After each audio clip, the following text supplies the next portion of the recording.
Last night, I dreamt I went to Manderley again. It seemed to me I stood by the iron gate leading to the drive, and for a while I could not enter, for the way was barred to me. Then, like all dreamers, I was possessed of a sudden with supernatural powers and passed like a spirit through the barrier before me. The drive wound away in front of me, twisting and turning as it had always done. But as I advanced, I was aware that a change had come upon it. Nature had come into her own again, and little by little had encroached upon the drive with long, tenacious fingers. On and on wound the poor thread that had once been our drive. And finally, there was Manderley. Manderley, secretive and silent. Time could not mar the perfect symmetry of those walls. Moonlight can play odd tricks upon the fancy, and suddenly it seemed to me that light came from the windows. And then a cloud came upon the moon and hovered an instant like a dark hand before a face. The illusion went with it. I looked upon a desolate shell with no whisper of the past about its staring walls. We can never go back to Manderley again. That much is certain. But sometimes, in my dreams, I do go back to the strange days of my life, which began for me in the south of France.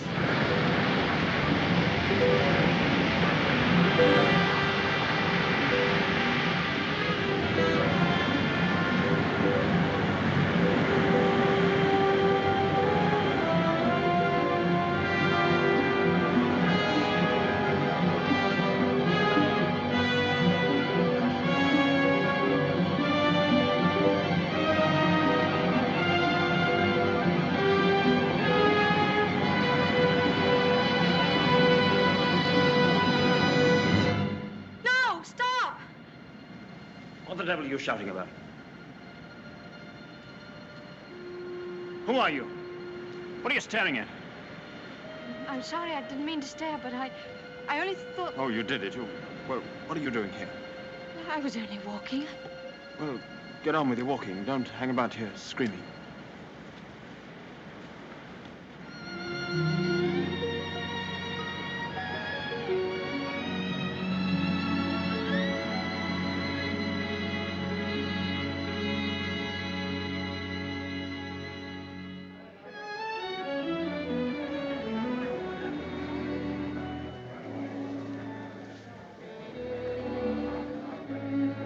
I'll never come to Monte Carlo out of season again. Not a single well-known personality in the hotel. Stone cold. Waiter, garçon, call him. Tell him to get me some... Why, it's Max de Winter. How do you do?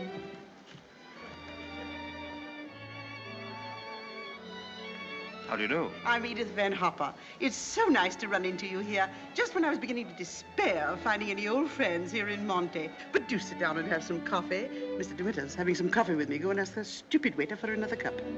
I'm afraid I must contradict you. You shall both have coffee with me. Garçon, give me some coffee, please. Cigarette? No, thank you. You know, I recognized you just as soon as you came in, though I haven't seen you since that night at the casino at Palm Beach. Perhaps you don't remember an old woman like me. Are you playing the tables much here at Monte? No, I'm afraid that sort of thing ceased to amuse me years ago. I can well understand that. As for me, if I had a home like Manderley, I should certainly never come to Monte. I hear it's one of the biggest places in that part of the country, and you just can't beat it for beauty.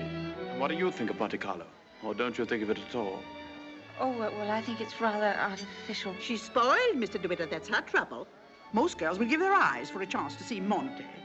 Wouldn't that rather defeat the purpose? Now that we've found each other again, I hope I shall see something of you. You must come and have a drink in my suite. I hope they've given you a good room. The place is empty, so if you're uncomfortable, mind you make a fuss. Your valet is unpacked for you, I suppose. I'm afraid I don't possess one. Perhaps you'd like to do it for me. Well, I hardly think... perhaps you could make yourself useful to Mr. De Winter if he wants anything done. You're a capable child in many ways. That's a charming suggestion, but I'm afraid I cling to the old motto. He travels fastest who travels alone. Perhaps you've not heard of it. Good night. What do you make of that? Do you suppose that sudden departure was intended to be funny? Come, don't sit there gawking. Let's go upstairs.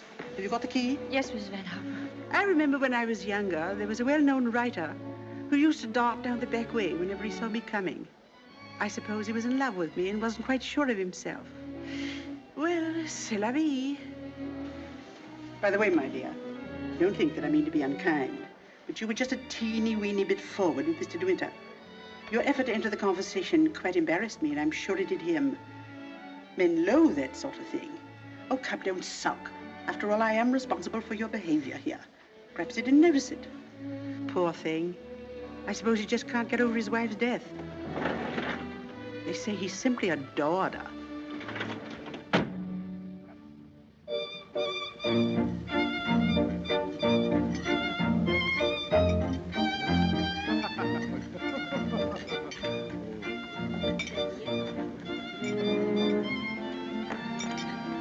Louis, go ahead, come.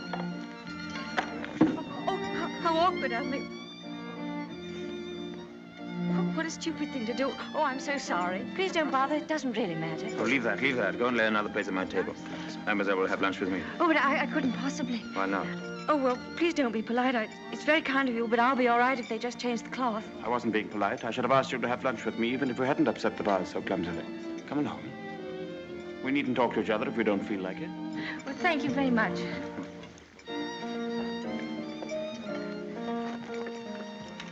Oh, I'll just have some scrambled eggs. Oui, mademoiselle. What's happened to your friend? Oh, she's ill in bed with a cold. I'm sorry I was so rude to you yesterday. The only excuse I can offer is that I've become boorish through living alone. You weren't really. You simply wanted to be alone and... Tell me, is Mrs. Van Hopper a friend of yours or just a relation? No, she's my employer. I'm what is known as a paid companion. I didn't know companionship could be bought. I looked up the word companion in the dictionary once. It said, a friend of the bosom. I don't envy you the privilege. Well, she's very kind, really, and I have to earn my living. Haven't you any family? No, my mother died years and years ago, and then there was only my father, and he died last summer. And then I took this job. How rotten for you. Yes, it was rather, because, you see, we got on so well together. You and your father? Yes, he was a lovely person, very unusual. What was he? A painter. Ah, was he a good one? Well, I thought so, but people didn't understand him. Yes, that's often the trouble. He painted trees. At least it was one tree. You mean he painted the same tree over and over again? Yes, you see, he had a theory that if you should find one perfect thing or place or person, you should stick to it. Do you think that's very silly? Not at all. I'm a firm believer in that myself. And what did you find to do with yourself while he was painting his tree? Well, I sat with him and I sketched a little. I don't do it very well, though. Oh, you're going sketching this afternoon? Yes. Where? Oh, I haven't made up my mind. I'll drive you somewhere in the car. Oh, no, please, I didn't mean... Oh, nonsense. Finish up that mess and we'll get along. Thank you. It's very kind of you, but I'm not very hungry. Oh, come on. Eat it up like a good girl.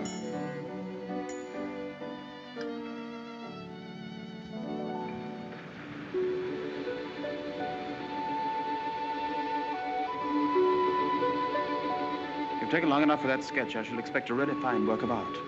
Oh, no, don't look at it. It's not nearly good enough. But it can't be as bad as all that. Now, don't rub it all out. Let me see it first. Well, it's the perspective. I never can get it right. Let me see. Oh, dear. Tell me, is it the perspective that gives my nose that curious twist in the middle? Well, you're not a very easy subject to sketch. No? Your expression keeps changing all the time. Does it? Well, I'd concentrate on the view instead if I were you. Much more worthwhile. Rather reminds me of our coastline at home. Do you know Cornwall at all?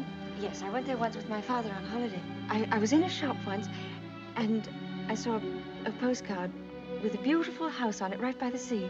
And I asked whose house it was, and the old lady said, that's Mandalay. I felt ashamed for not knowing. The Mandalay is beautiful. To me, it's just the place where I was born. I've lived in all my life. Now, I don't suppose I shall ever see it again.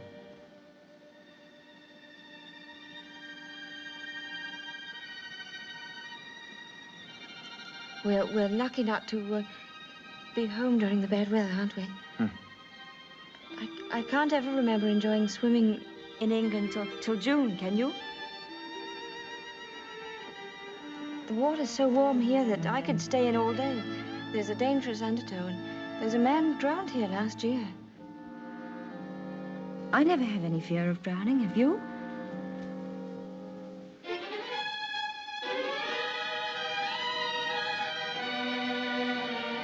Come, I'll take you home.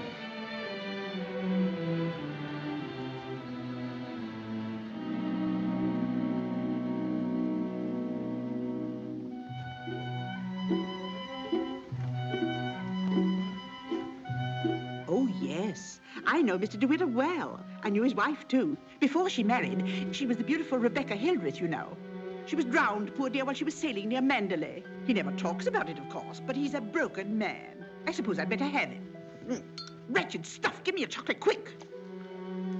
Oh, there you are. It's about time. Hurry up. I want to play some rummy.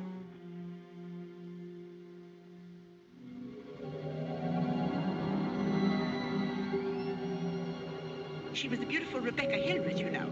They say he simply adored her. She was the beautiful Rebecca Hildreth, you know. I suppose he just can't get over his wife's death. She was the beautiful Rebecca Hildreth, you know. But he's a broken man. Bonjour. Well, where are you going? Oh, I thought I'd take a tennis lesson. I see. I suppose you've had a look at the pro, and he's desperately handsome, and you've conceived a schoolgirl crush on him. All right, go ahead, make the most of it. Off duty? Oh, yes, Mrs. Van Hopper's cold's turned into flu, so she's got a trained nurse. I'm sorry for the nurse. You keen on tennis? No, not particularly. That's good. We'll go for a drive.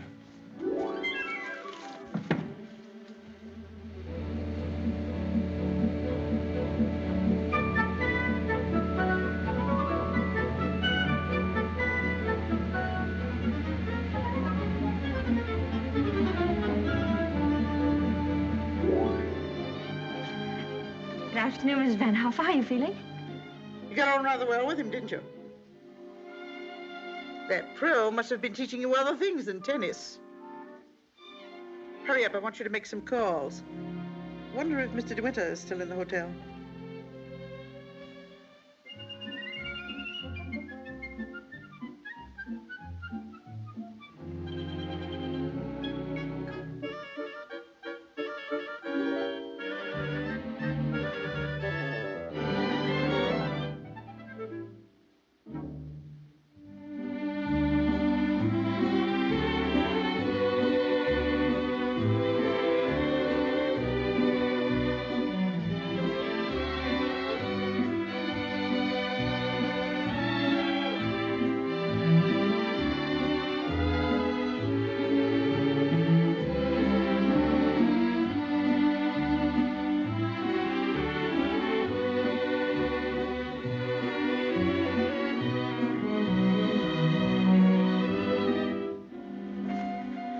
May I go now? For the number of lessons you've had, you ought to be ready for Wimbledon. But this will be your last, so make the most of it. Trouble is, with me laid up like this, you haven't had enough to do. But I'm getting rid of that nurse today, and from now on, you'll stick to your job. Yes, Mrs. Van Hopper. Nurse? Yes, Miss Van Hopper? Are you absolutely sure you left those messages for Mr. De Winter? Why, yes, madame. I simply can't believe it. He would most certainly have called me back. Oh, well, poor boy. I simply hate to see him so alone.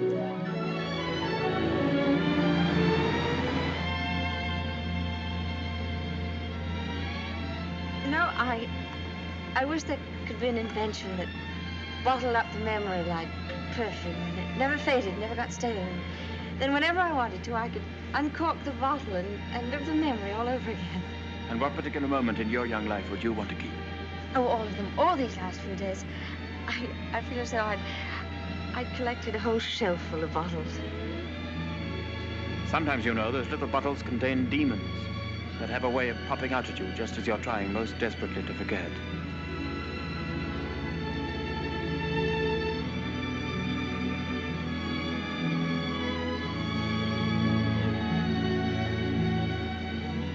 Stop biting your nails.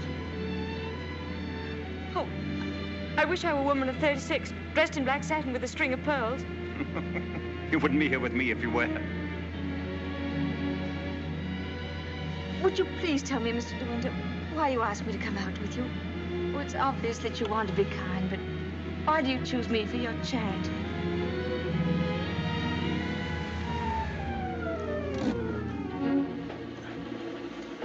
I asked you to come out with me because I wanted your company. You've blotted out the past for me more than all the bright lights of Monte Carlo.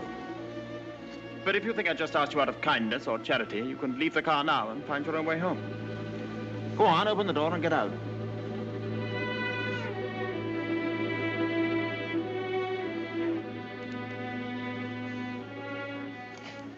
Better blow your nose. Please don't call me Mr. De Winter. I've a very impressive array of first names. George Fortescue Maximilian.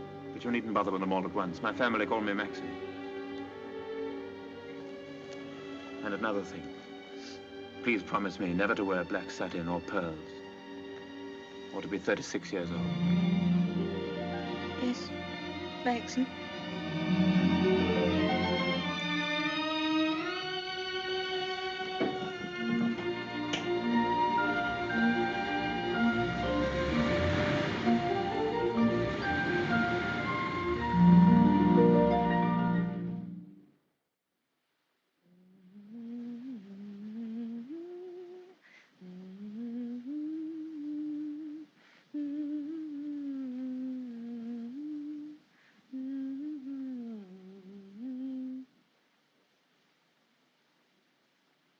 For the love of Pete, come here.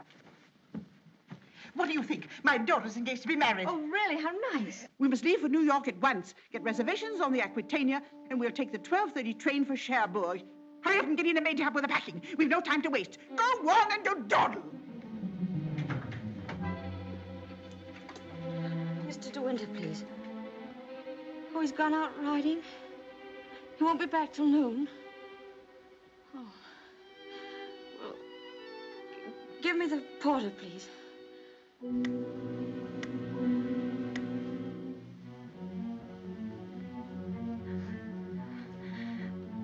I'll go and see if there's anything left in my room.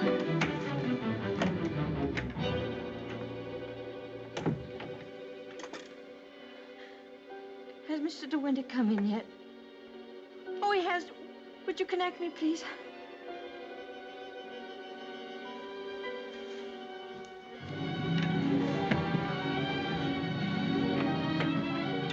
Oh, I was looking for my book. I suppose I've packed it. Well, come on. The car's waiting at the door.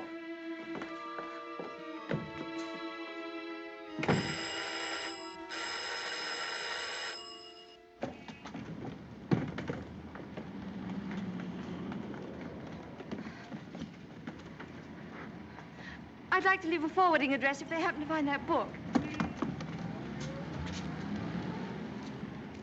Would you ring Mr. De Winter, please? Yes, madame. 182.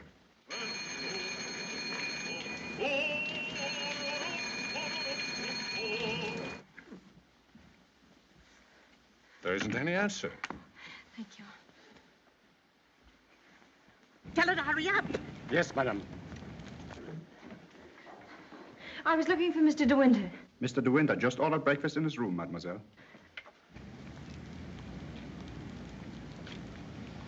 Come in.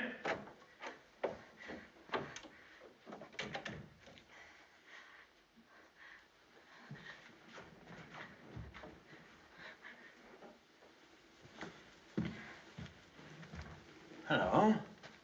What are you doing here? Anything the matter? I've come to say goodbye. We're going away. What on earth are you talking about? It's true, we're going now, and I was afraid I wouldn't see you again.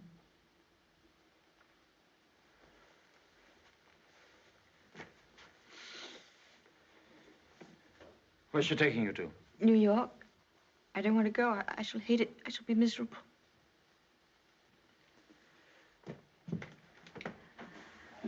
I'll dress in here. I shan't be long. Which would you prefer? New York or Mandalay? Oh, please don't joke about it. Mrs. Van Hopper's waiting, and I'd better say goodbye now. I repeat what I said. Either you go to America with Mrs. Van Hopper, or you come home to Mandalay with me. You mean you want a secretary or something? I'm asking you to marry me, you little fool.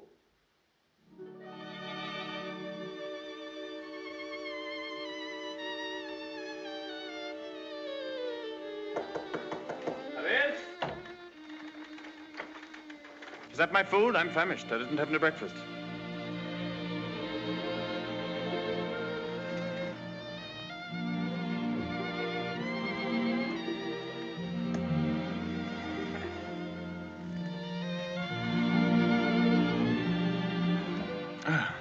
My suggestion didn't seem to go at all well. Sorry. Oh, but you don't understand. It's that well, I'm not the sort of person men marry. What on earth do you mean? I don't belong in your sort of world, for one thing. Well, what is my sort of world? Oh, well, Mandolin, you know what I mean. Well, I'm the best judge of whether you belong there or not. Of course, if you don't love me, that's a different thing. Fine blow to my conceit, that's all. Oh, I do love you. I love you most dreadfully. I've been crying all morning because I thought I'd never see you again.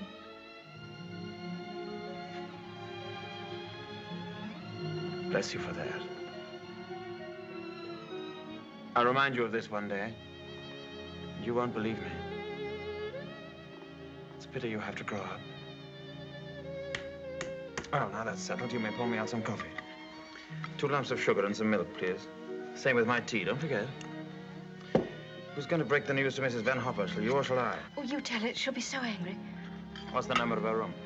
Oh, she's not there. She's downstairs in the car. Hello? Give me the date, please. Hello? You'll find Mrs. Van Hopper waiting outside in her car. Would you ask her with my compliments if she'd very kindly come up and see me in my room? Yes, in my room. Mr. De Winter says, please, for you to come up to his room. Mr. De Winter? Why, certainly.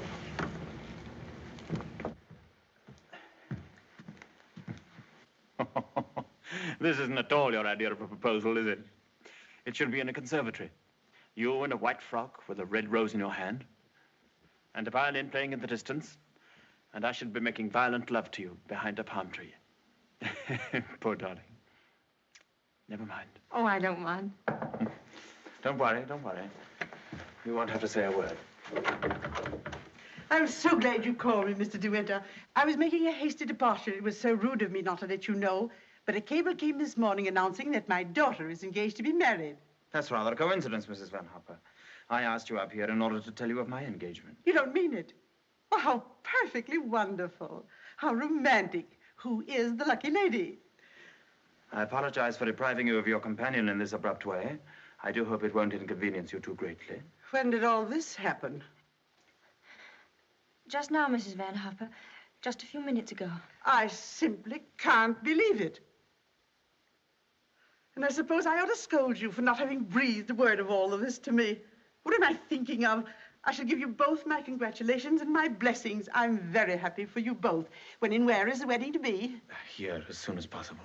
A whirlwind romance. Splendid. I could easily postpone my sailing for a week. This poor child has no mother, so I shall take responsibility for all the arrangements. Trousseau, reception, and everything, and I'll give the bride away. My luggage. Go down and tell the porter to take everything out of the car. Just a minute. We're most grateful, Mrs. Van Hopper, but I think we'd both prefer to have it all as quiet as possible. And I couldn't possibly allow you to change your sailing plans. Oh, but... No. Dear, I'll go down and see that your luggage is brought back. Thank you, Max.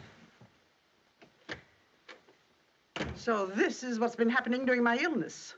Tennis lessons, my foot. I suppose I have to hand it to you for a fast worker. How did you manage it? Still waters certainly run deep. Tell me, have you been doing anything you shouldn't? I don't know what you mean. Oh, well, never mind. I always did say that Englishmen have strange tastes. But you certainly have your work cut out as mistress of Mandalay. To be perfectly frank with you, my dear, I can't see you doing it. You haven't the experience. You haven't the faintest idea of what it means to be a great lady. Of course, you know why he's marrying you, don't you? You haven't flattered yourself that he's in love with you.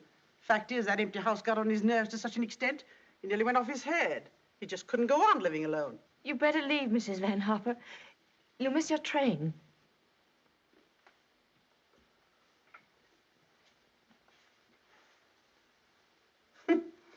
Mrs. De Winter. Goodbye, my dear, and good luck.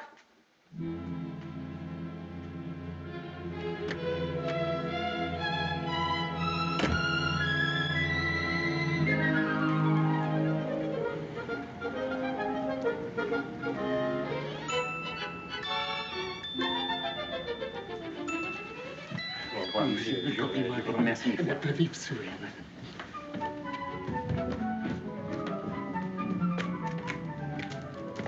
Monsieur, vous avez oublié votre carnet de mariage. Oh, What did he say? he says I've forgotten the proof that we're married. Oh, good heavens.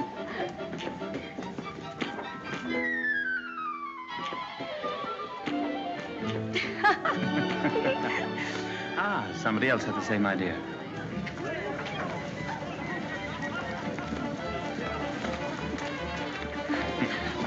Isn't she sweet? Yes. You'd have liked a bridal veil, wouldn't you? Or at least... Madame, combien ça fait? Ah, tu le tout. Je vous remercie. Yes. Yes. Oh, Max, you're lovely. Oh, perfectly lovely. Oh, perfectly lovely.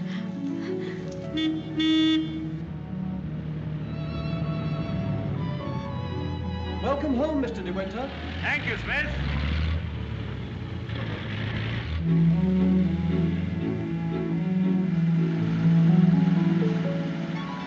Cold, darling? Yes, just a little bit. There's no need to be frightened, you know. Just be yourself and they'll all adore you.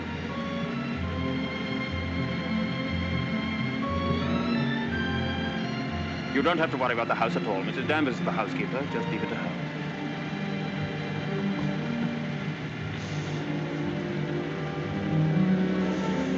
Hello. Starting to rain. Better hurry up. Here, have this. Put it over your head. Thank you.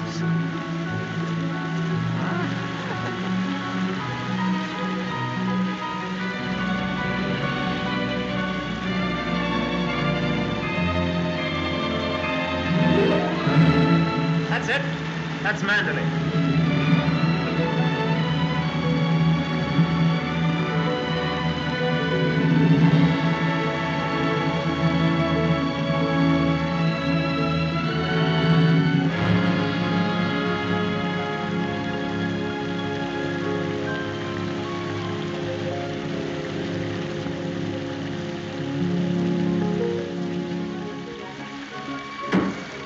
Here we are, Fritz. Everybody well? Yes, thank you, sir. We're glad to see you home, sir. This is Mrs. De Winter, Fritz. How do you do?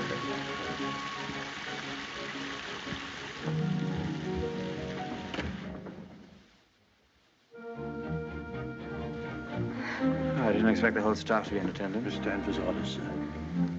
Oh, sorry about this. Won't take long.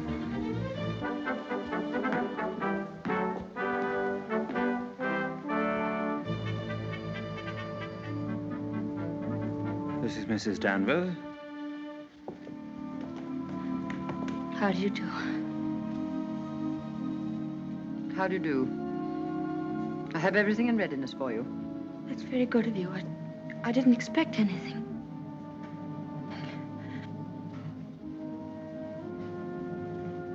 I think we'd like some tea, Frith. Ready in the library, sir. Come along, darling.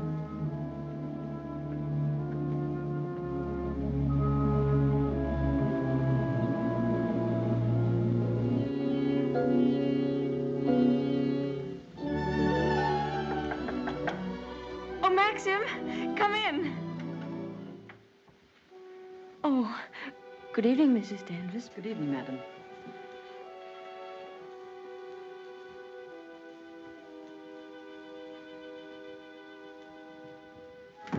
I hope Alice was satisfactory, madam. Oh, yes, thank you. Perfectly. She's the parlor maid. She'll have to look after you until your own maid arrives. Oh, but I haven't a maid. I'm sure Alice will do very nicely. I'm afraid that would not do for very long, madam. It's usual for ladies in your position to have a personal maid. I hope you approve the new decoration of these rooms, madam. Oh, I didn't know it'd been changed. I hope you haven't been to too much trouble. I only followed out Mr. De Winter's instructions. Oh, well, what did it look like before? It had an old paper and different hangings. It was never used much, except for occasional visitors. Oh, then it wasn't Mr. De Winter's room originally. No, madam. He's never used the east wing before. Of course, there's no view of the sea from here. The only good view of the sea is from the west wing. The room's very charming, and I'm sure I'll be comfortable. If there's anything you want done, madam, you have only to tell me.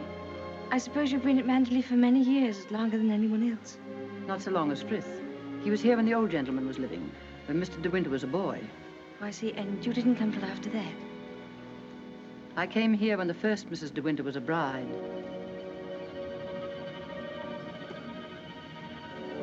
Mrs. Danvers, I do hope we'll be friends. You must be patient with me. This sort of life is new to me, and I do want to make a success of it and make Mr. De Winter happy, so I know I can leave all the household arrangements to you. Very well. I hope I shall do everything to your satisfaction, madam. I've managed the house since Mrs. De Winter's death, and Mr. De Winter has never complained.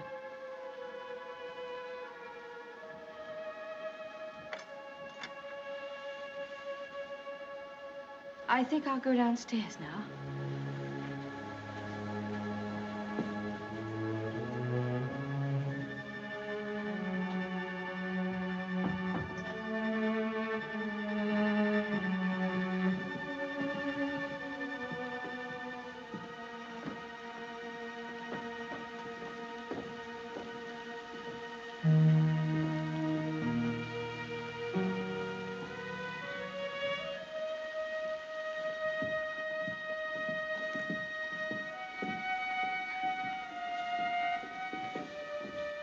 That room in the west wing I was telling you about is there through that door.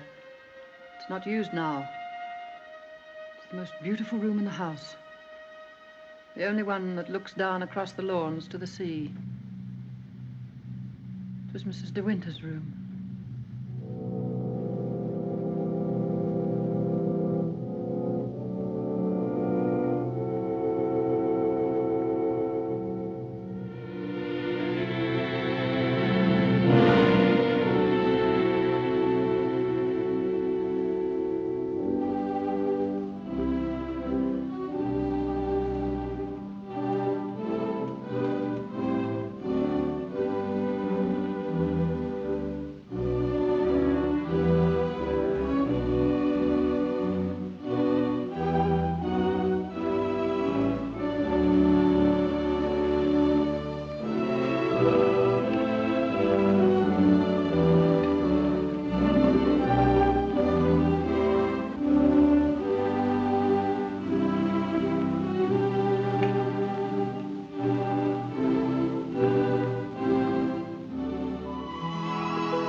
Good morning.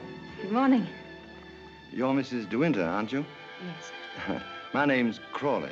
I manage the estate for Maxim. Awfully glad to meet you. There's a fearful lot of stuff piled up while Maxim was away. Yes, I'm sure there must have been. I do wish I could help with some of it. Oh, no. Frank never allows anybody to help him. He's like an old mother hen with his bills and rents and taxes. Come on, Frank, we must go over these estimates. I'll get my papers. You'll find quantities of breakfast over there, but you must eat it all or cook will be mortally offended. Well, I'll do my best, Maxim. I have to go over the place with Frank just to make sure that he hasn't lost any of it. You'll be all right, won't you? Mm-hmm. Getting acquainted with your new home. Have a look at the Times. There's a thrilling article on what's the matter with English cricket. Oh, yes. My sister Beatrice and her husband, Giles Lacey, have invited themselves over for lunch. Today? Yes. I suppose the old girl can't wait to look you over. You'll find her very direct. If she doesn't like you, she'll probably tell you so to your face. Don't worry, darling. I'll be back in time to protect you from her. Goodbye, darling. Goodbye, Maxim. Goodbye. Goodbye.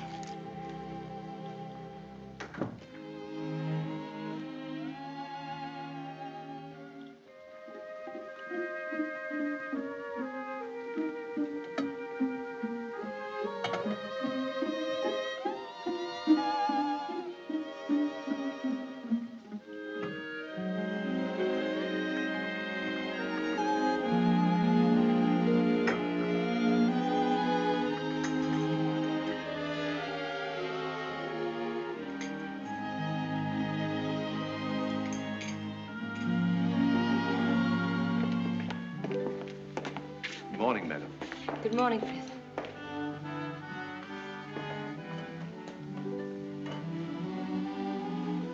Isn't there anything I could get for you, madam? Oh, no, thank you, Frith. I'm really not very hungry. Thank you. The paper, madam. Oh, yes, thank you, Frith.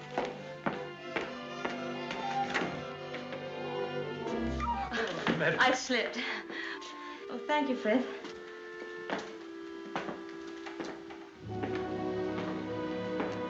It's big, isn't it? Yes, madam. Mandalay is a big place. This was the banquet hall in the old days. It is still used on great occasions, such as a big dinner or a ball. And the public is admitted here, you know, once a week. That's nice.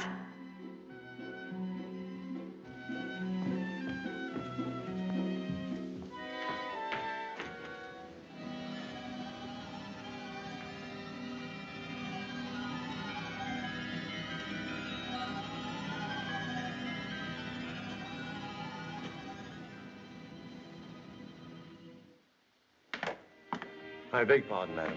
I'm afraid the fire is not usually lit in the library until the afternoon, but you'll find one in the morning room. Of course, if you wish this fire lit now, madam. Oh, no, Frith, I wouldn't dream of it. Mrs. De Winter, I mean the late Mrs. De Winter always did her correspondence and telephoning in the morning room after breakfast. Thank you, Frith.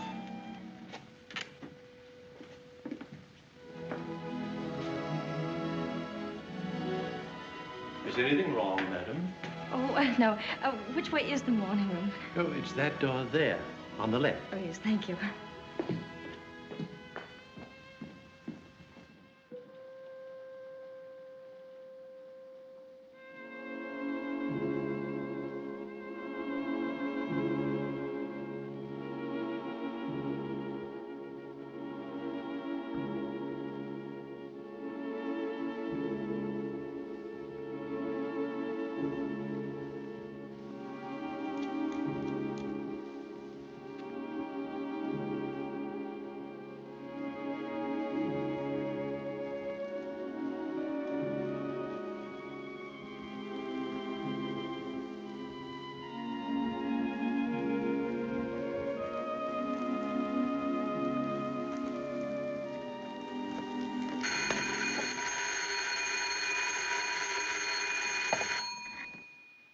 Mrs. De Winter?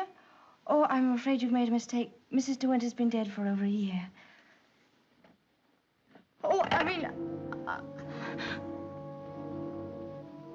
Oh.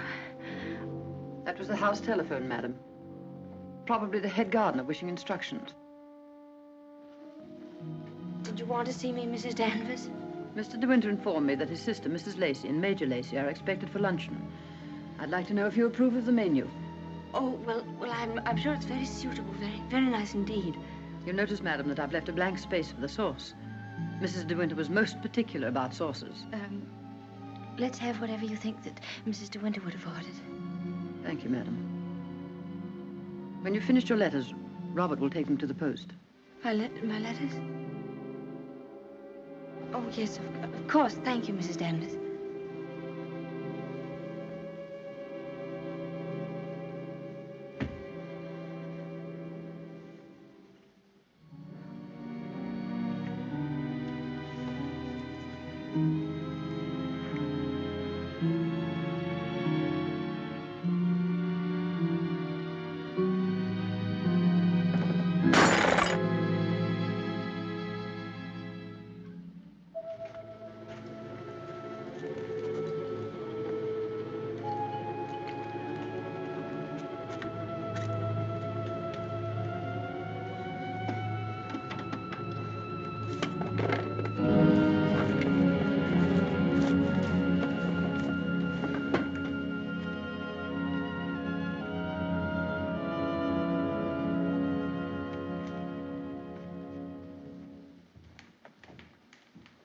How are you, Frith? Good morning, Mrs. Lacey. Where's Mr. De Winter? I believe he went down to the farm with Mr. Crawley. How tiresome of him not to be here when we arrive, and how typical.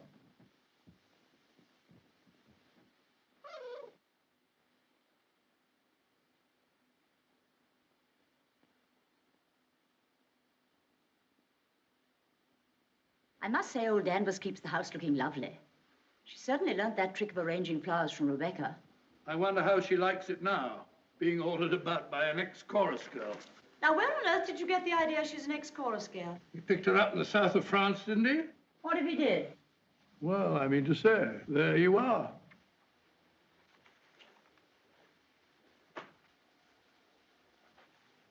How do you do? I'm Maxim's wife. How do you do?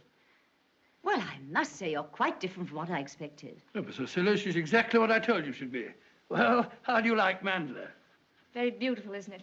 And how do you get along with Mrs. Danvers? Well, I've never met anyone quite like her before. You mean she scares you? She's not exactly an oil painting, is she? Giles, you're very much in the way here. Go somewhere else. Well, I'll try and find Maxim, shall I? Giles?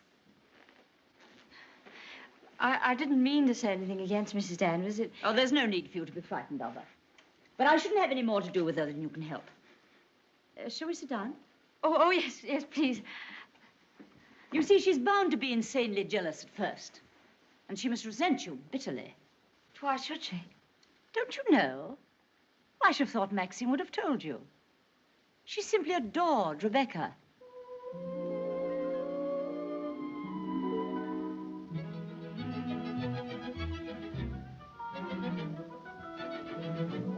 How are you, Robert? Quite well, thank you, madam. Still having trouble with your teeth? Unfortunately, yes, madam. You should have them out. All of them.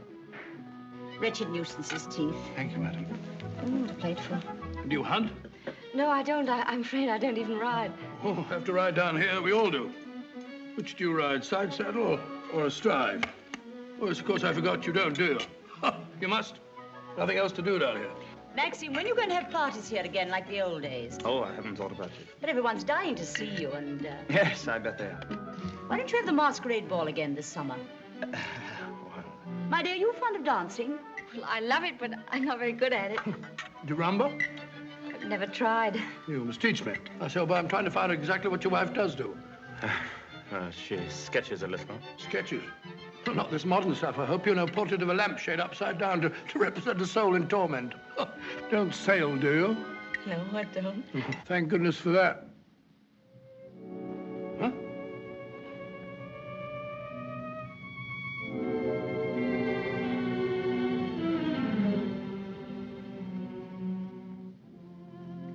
You're very much in love with Maxim, aren't you? Yes, I can see you are.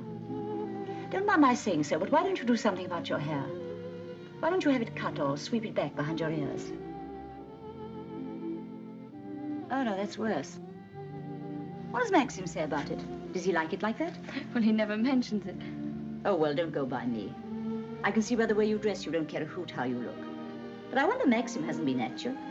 He's so particular about clothes. I don't think he ever notices what I wear. Oh, well, he must have changed a lot then. You mustn't worry about old Maxim and his moves. One never knows what goes on in that quiet mind of his. Often he gets into a terrible rage. And when he does... But I don't suppose he'll lose his temper with you. You seem such a placid little thing. Come on, old girl. We've got to be on the first tee at 3 o'clock. All right, I'm coming. Oh, goodbye, Maxim, old boy. Goodbye, Giles. Thanks for coming, old boy. Goodbye, my dear. Forgive me for asking you so many rude questions. We both really hope you'll be very happy. Thank you, Beatrice. Thank you very much. And I must congratulate you upon the way Maxim looks. We were very worried about him this time last year. But then, of course, you know the whole story. Goodbye, Beatrice, darling. Goodbye, old boy. Yes, there is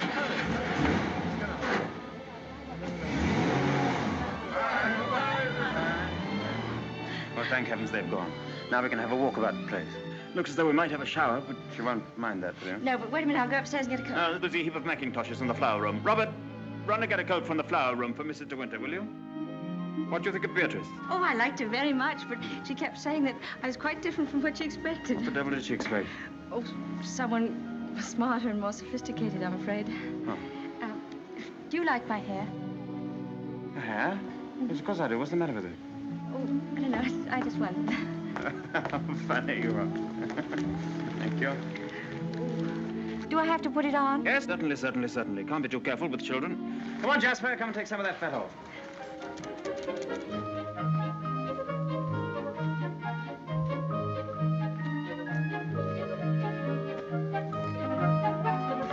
Jasper! Here, not that way. Come here. Where does that lead to? Oh, it leads to a little cove where we used to keep a boat. Oh, let's go down there. Well, no, it's a perfectly dull, uninteresting stretch of sand, just like any other. Oh, please.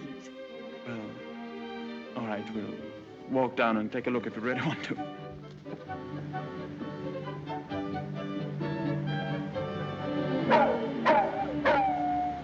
That's Jasper. There must be something wrong. Perhaps he's hurt himself. No, he's all right. Leave him alone. Don't you think I'd better go and see? Don't bother about him, I tell you. He can't come to any harm. He'll find his own way back.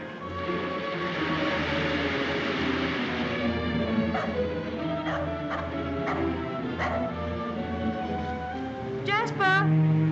Jasper! Oh, there you are.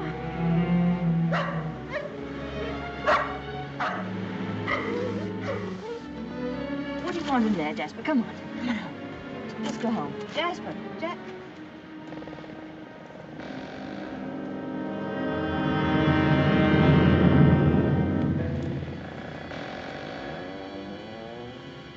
Oh. I didn't know that there was anybody. I know that dog. He comes for the house. He ain't yourn. No, he's Mr. De Winter's dog. Have you anything I could tie him with?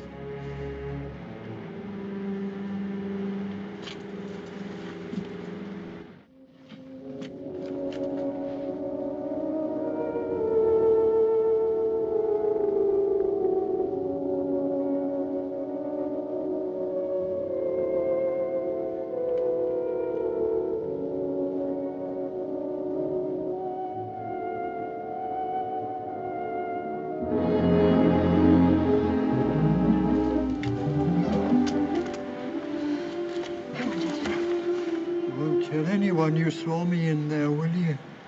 Don't you belong on the estate? I wasn't doing nothing. I was just putting my shells away. She's gone in the sea, ain't she? She'll never come back no more. No, she'll never come back. Come on, Jasper.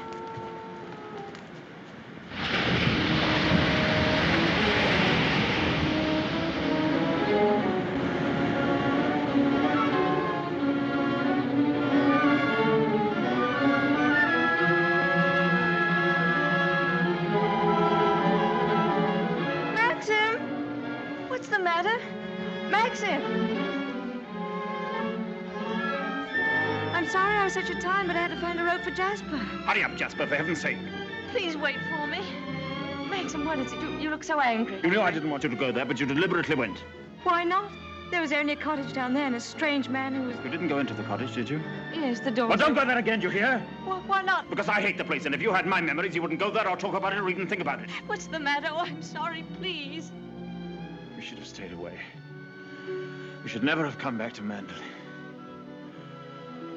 Oh, what a fool I was. I made you unhappy. Somehow I've hurt you. Oh, I can't bear to see you like this. Because I love you so much. Do you? Do you? Ah, I've made you cry. Forgive me. I sometimes seem to fly off the handle for no reason at all.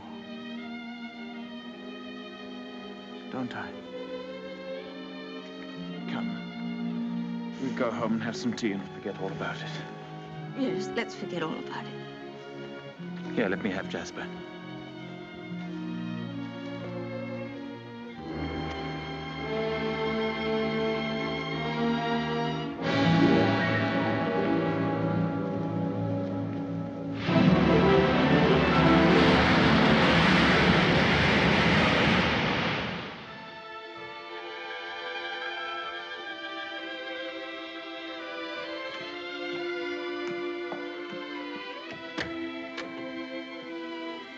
Hello, come in. Oh, please don't get up, Mr. Crawley.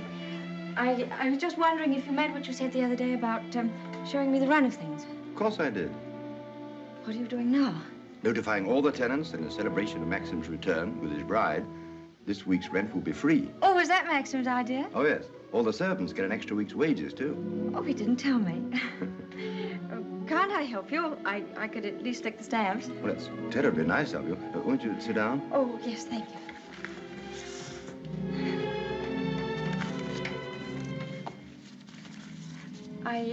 I was down at the cottage on the beach the other day. There was a man there, a queer sort of person. Jasper kept barking at him. Oh, yeah. Must have been Ben. Excuse me. He's quite harmless. We give him odd jobs now and then. That cottage place seemed to be going to rack and ruin. Why isn't something done about it? Well, I think if Maxim wanted anything done about it, he'd tell me. Are those all Rebecca's things down there? Yes. Yes, they are. What did she use the cottage for? The boat used to be moored near there. What boat? What happened to it? Was that the boat she was sailing in when she was drowned? Yes. Capsized and sank. She was washed overboard.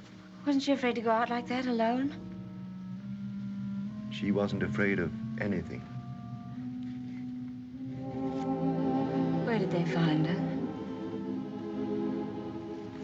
Near Edgecombe.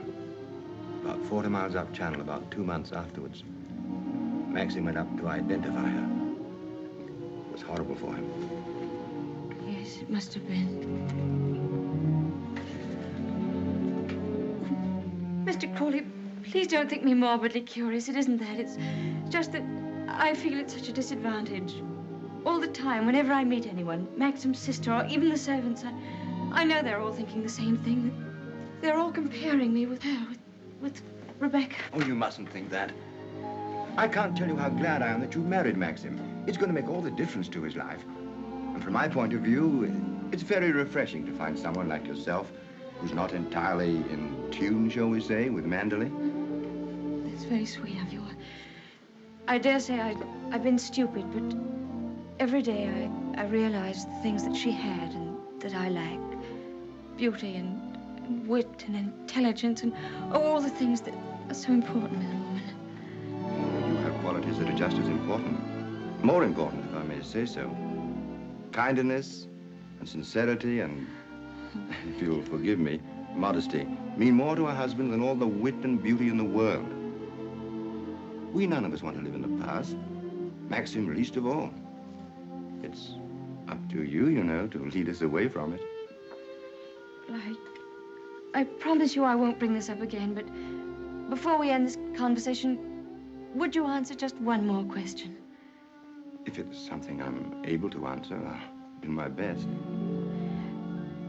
Tell me, what was Rebecca really like?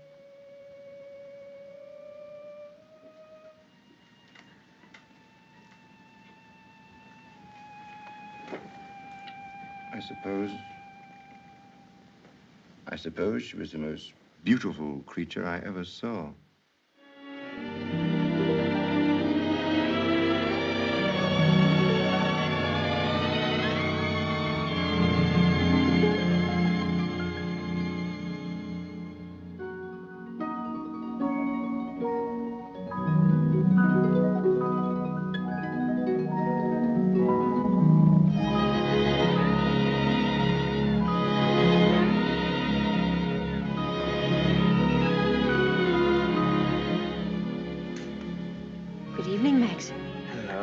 Films of the honeymoon have arrived at last.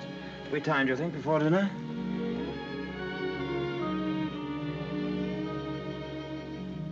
What on earth have you done to yourself? Oh, nothing. I just ordered a new dress from London. I hope you don't mind. Oh, no. Well, do you think there's something's right for you? Doesn't seem your type at all. I thought you'd like it. And what have you done to your hair? Oh, I see. Oh, dear, oh, dear, oh, dear. I'm sorry. You look lovely, lovely. It's very nice for a change. Shall we see these pictures? Yes, I'd love to see them.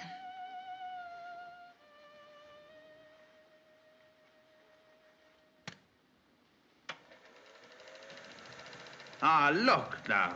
Oh, look at that. Wasn't it wonderful, darling? Can't we go back there someday? Yes, of course, of course. Ah, look at you.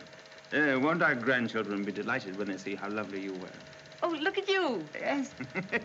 I Oh, I like that. Look at that. That's very nice. Oh, remember that. Yes? Oh, I wish our honeymoon could have lasted forever, Maxim. Oh, dash it, look. Oh, hang it. Threaded it up wrong, as usual, or something. Yes, Frith, what is it? Excuse me, sir. May I have a word with you? Yes. Come in. It's about Robert, sir. There's been a slight unpleasantness between him and Mrs. Danvers. Oh, dear. Robert is very upset. Well, this is trouble. What is it? It appears that Mrs. Danvers has accused Robert of stealing a valuable ornament from the morning room. Robert denies the accusation most emphatically, sir. What was the thing, anyway? China Cupid, sir. Oh, dear, that's one of our treasures, isn't it? Well, tell Mrs. Danvers to get to the bottom of it somehow and tell her I'm sure it wasn't Robert. Very good, sir. Oh, why do they come to me with these things? That's your job, sweetheart. Maxim, I wanted to tell you, but, well, I forgot. The fact is, I broke the China Cupid. You broke it? Now, why on earth didn't you say something about it when Frith was here? I don't know. I didn't like to. I was afraid he'd think me a fool. Well, you think you're much more of a fool now. You'll have to explain to him and Mrs. Danvers. Oh, no, Maxim, you do it. I'll go upstairs. Don't be such a little idiot, darling. Anybody would think you were afraid of them. It's all a mistake, Mrs. Danvers. Apparently, Mrs. De Winter broke the cupid herself and forgot to say anything about it. I'm so sorry. I never thought that I'd get Robert into trouble. Is it possible to repair the ornament, madam? No, I'm afraid it isn't. It was smashed into pieces. What did you do with the pieces? Well, I put them at the back of one of the drawers in the writing desk. Well, it looks as though Mrs. De Winter were afraid you were going to put her in prison, doesn't it, Mrs. Danvers? Well, never mind. Do what you can to find the pieces, see if they can be mended, and above all, tell Robert to dry his tears. I shall apologize to Robert, of course. Perhaps if such a thing happens again, Mrs. De Winter will tell me personally. Yes, all right. Thank you, Mrs. Danvers.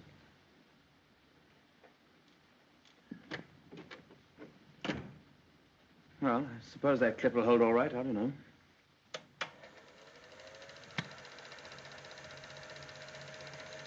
I'm awfully sorry, darling. It was very careless of me.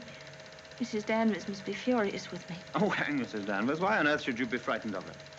Behave more like a upstairs maid or something. Not like the mistress of the house at all. Yes, I know I do.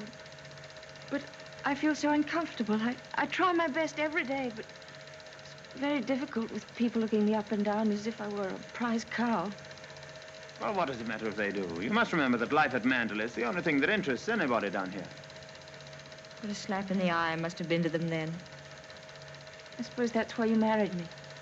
Because you knew I was dull and gauche and inexperienced, and there could never be any gossip about me. Gossip? What do you mean? I don't know. I just said it for something to say. Don't look at me like that. Maxim, what's the matter? What have I said?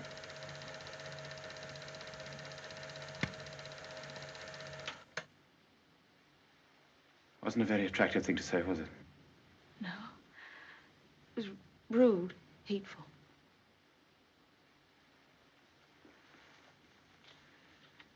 I wonder if I did a very selfish thing in marrying you. How do you mean?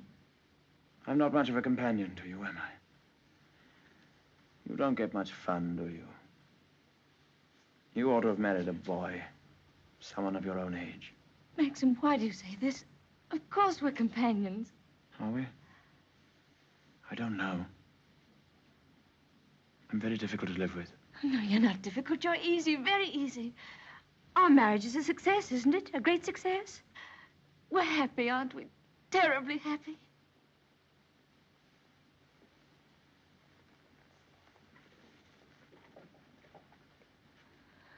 If you don't think we are happy, it would be much better if you didn't pretend. I'll go away. Why don't you answer me? How can I answer you when I don't know the answer myself? If you say we're happy, let's leave it at that. Happiness is something I know nothing about.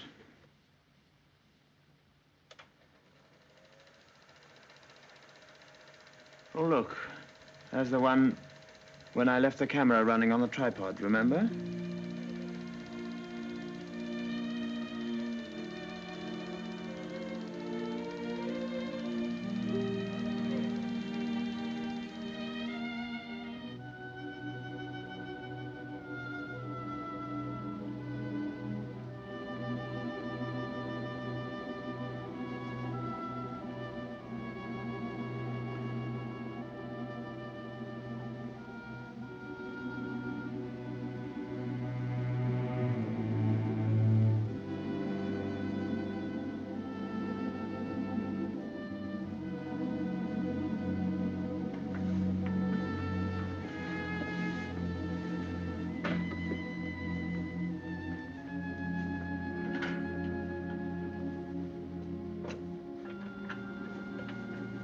Pardon me, madam. Is there anything I can do for you?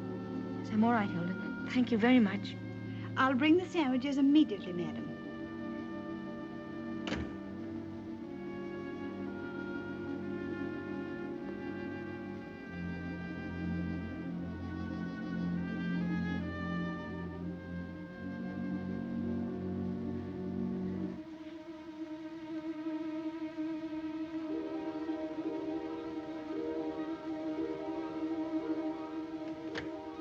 Hilda, Yes, madam? the West Wing. Nobody ever uses it anymore, do they? No, madam. Not since the death of Mrs. De Winter.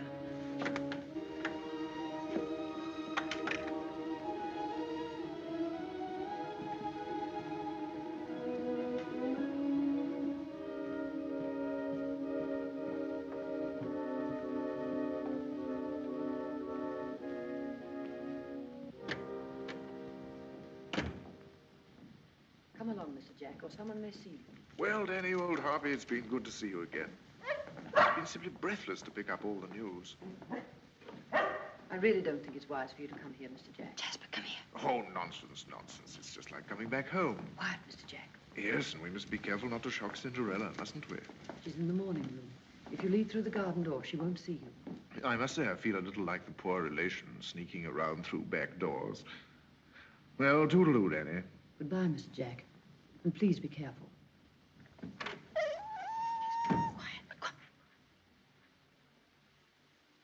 Looking for me? Oh, I didn't make you jump, did I? No, of course not. I didn't quite know who it was. Yes. You're pleased to see me, aren't you, old boy? I'm glad there's someone in the family to welcome me back to Manderley. And, how is dear old Max? Very well, thank you. I hear he went up to London, left his little bride all alone. It's too bad. Isn't he rather afraid that somebody might come down and carry you off? Danny, all your precautions were in vain. The mistress of the house was hiding behind the door. Oh, what about presenting me to the bride? This is Mr. Favell, madam. How do you do? How do you do? Well, won't you have some tea or something? Well, now, isn't that a charming invitation? I've been asked to stay to tea, Danny, and I have a good mind to accept. Oh, well, perhaps you're right. Pity, just we're getting on so nicely. We mustn't lead the young bride astray, must we, Jasper? Goodbye. It's been fun meeting you. Oh, and by the way, it would be very decent of you if you didn't mention this little visit to your revered husband. He doesn't exactly approve of me. Very well. That's very sporting of you. I wish I had a young bride of 3 months waiting for me at home. I'm just a lonely old bachelor. Fare thee well. Oh, and I know what was wrong with that introduction. Danny didn't tell you, did she? I'm Rebecca's favorite cousin. Toodaloo.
wish anything, madam?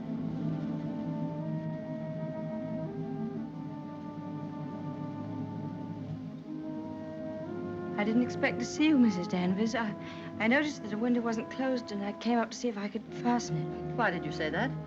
I closed it before I left the room. You opened it yourself, didn't you? You've always wanted to see this room, haven't you, madam? Why did you never ask me to show it to you? I was ready to show it to you every day.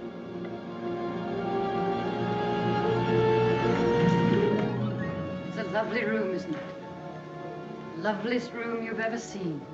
Everything is kept just as Mrs. De Winter liked it. Nothing has been altered since that last night. Come, I'll show you her dressing room. This is where I keep all her clothes. You would like to see them, wouldn't you?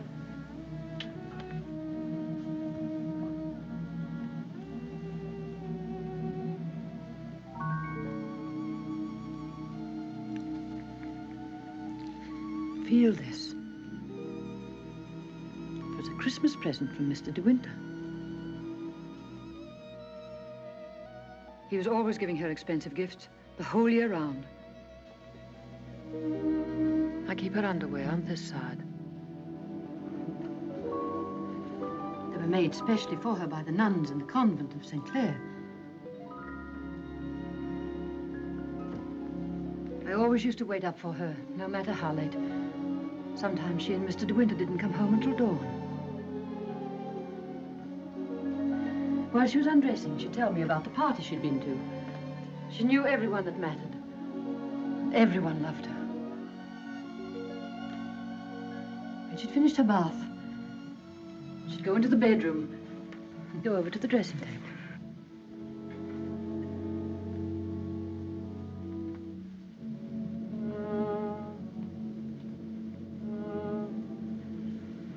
Oh, you've moved her brush, haven't you? There, that's better. Just as she always laid it down. Come on, Danny. Hair drill, she would say.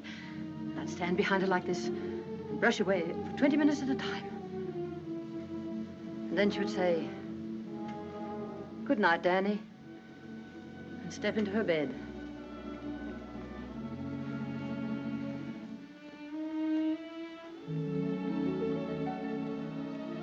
I embroidered this case for her myself, and I keep it here always.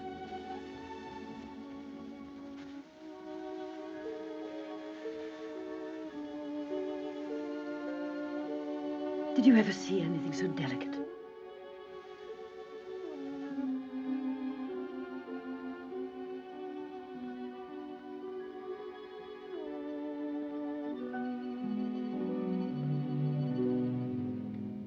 Look, you can see my hand through it.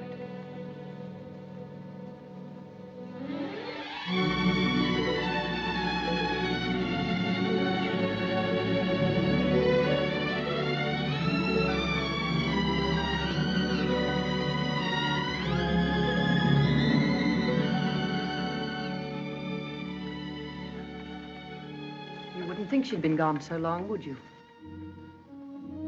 Sometimes when I walk along the corridor, I fancy I hear her just behind me. That quick, light step. I couldn't mistake it anywhere. It's not only in this room. It's in all the rooms in the house. I can almost hear it now. Do you think the dead come back and watch the living? No, I don't believe it.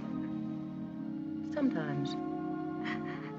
I wonder if she doesn't come back here to Manderley. Watch you and Mr. De Winter together. You look tired. Why don't you stay here a while and rest? And listen to the sea. So soothing. Listen to it.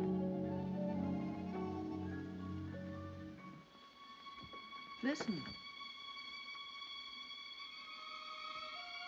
Listen to the sea.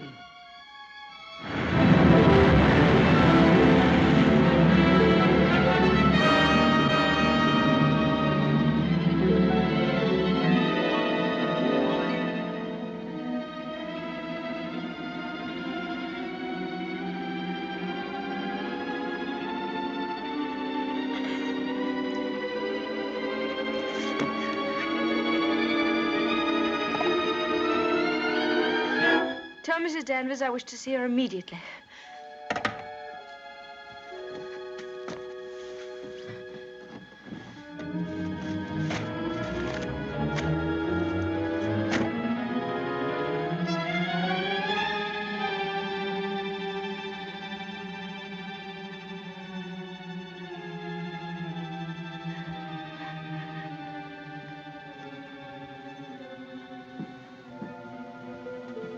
You sent for me, madam? Yes, Mrs. Danvers. I want you to get rid of all these things. But these are Mrs. De Winter's things. I am Mrs. De Winter now. Very well, I'll give the instructions. Just a moment, please. Mrs. Danvers, I intend to say nothing to Mr. De Winter about Mr. Favel's visit. In fact, I prefer to forget everything that happened this afternoon.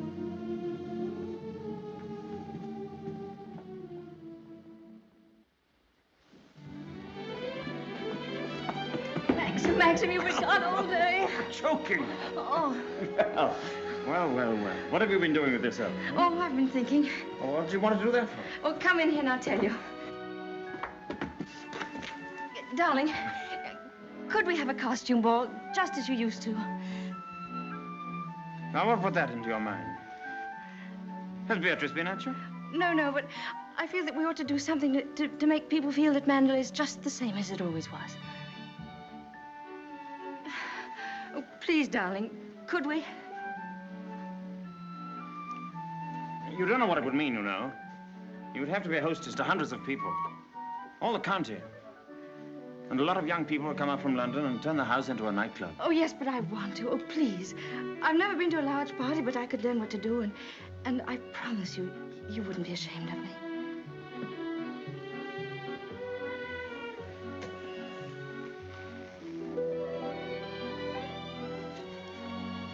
All right, if you think you'd enjoy it.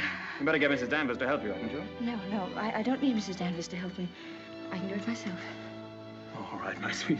Oh, thank you, darling. Thank you. Well, what do you go as? Oh, I never dress up. That's the one privilege I claim as the host. What will you be, Alice in Wonderland with that ribbon around your hair? No, I won't tell you. I'll design a costume all by myself and give you the surprise of your life.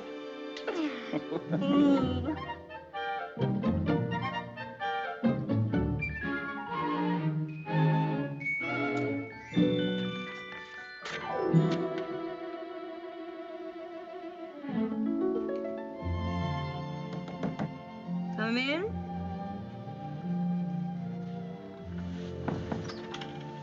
Robert found these sketches in the library, madam. Did you intend throwing them away? Yes, Mrs. Danvers, I did. They were just some ideas I was sketching for my costume for the ball. Hasn't Mr. De Winter suggested anything? No, I want to surprise him. I don't want him to know anything about it. I merely thought that you might find a costume among the family portraits that would suit you. Oh, you mean those at the top of the stairs? I'll go and look at them.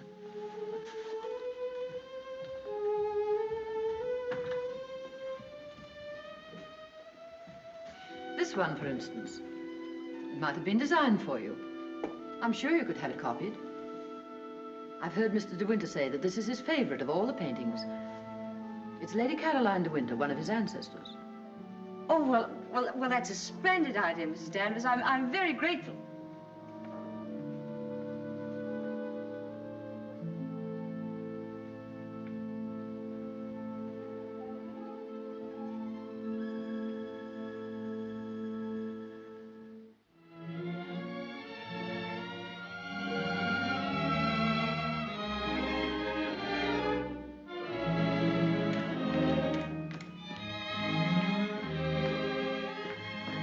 Everything under control, Frith?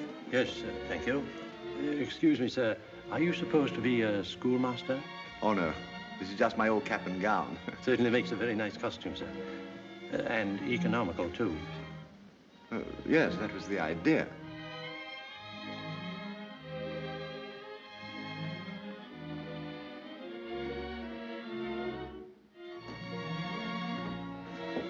Evening, Robert. Not very good weather for the ball. No, sir.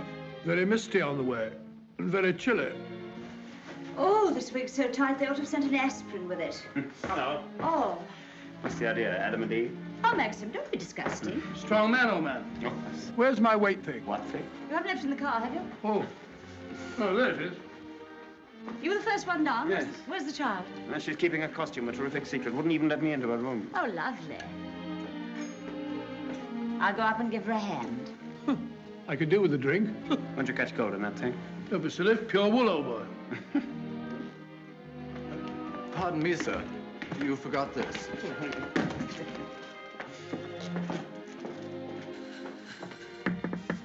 Here I am, dear. It's Bee. I've come to give you a hand. Oh, please don't come in, Beatrice. I don't want anyone to see my costume. Oh. Oh, well, you won't be long, will you? Because the first people will be arriving any moment. Now, you're sure that's where that should be? Yes, madam, it's just right. Oh, isn't it exciting? Indeed it is, madam. I've always heard of the Mandalay Ball, and now I'm really going to see one. Sure, there'll be no one there to touch you, madam. Do you really think so? Now, where's my fan? Now, you're sure I look all right? You look ever so beautiful. Well, here goes.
Good evening, Mr. De Winter.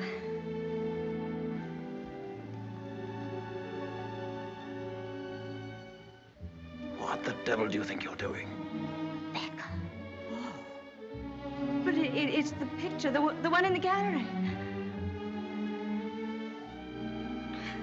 What is it? What have I done? Go and take it off. Doesn't matter what you put on, anything will do. What are you standing there for? Didn't you hear what I said? Sir George and Lady Moore. Blood Lieutenant, Admiral and Lady Burbank.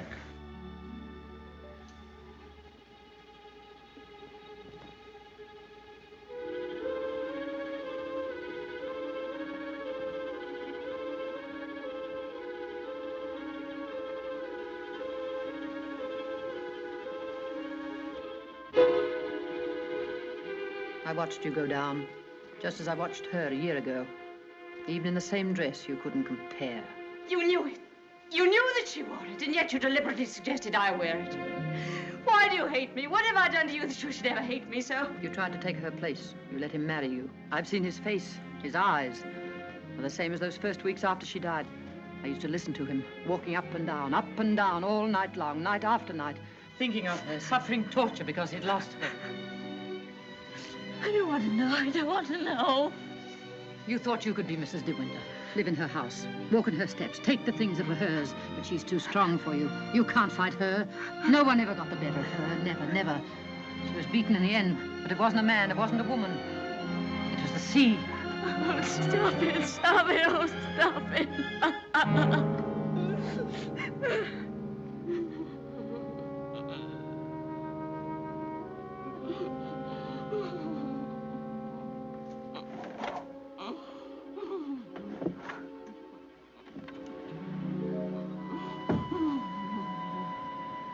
You're overwrought, madam. I've opened a window for you. A little air will do you good.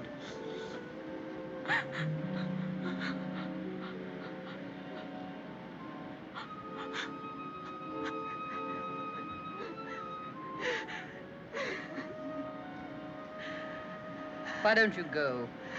Why don't you leave Mandalay? He doesn't need you. He's got his memories. He doesn't love you. He wants to be alone again with her. You've nothing to stay for. You've nothing to live for, really, have you? Look down there. It's easy, isn't it? Why don't you? Why don't you? Go on. Go on. Don't be afraid.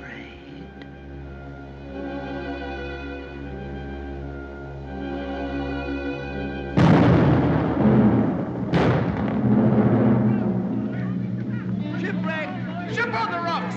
Ship aground! Sending up rocket! Shipwreck! Come on, everybody! Down to the bay! Notify the Coast Guard! She's aground! Maxim! Maxim! Ship ashore! Come on, everybody! Come on! Maxim! Maxim!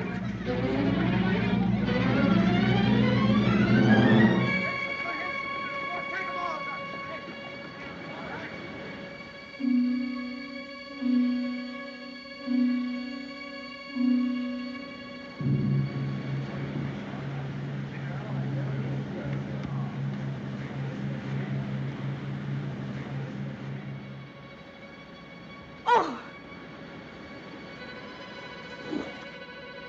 Ben, have you seen Mr. De Winter anywhere? She won't come back, will she? You said so. Who, Ben? What do you mean? Ah, the other one.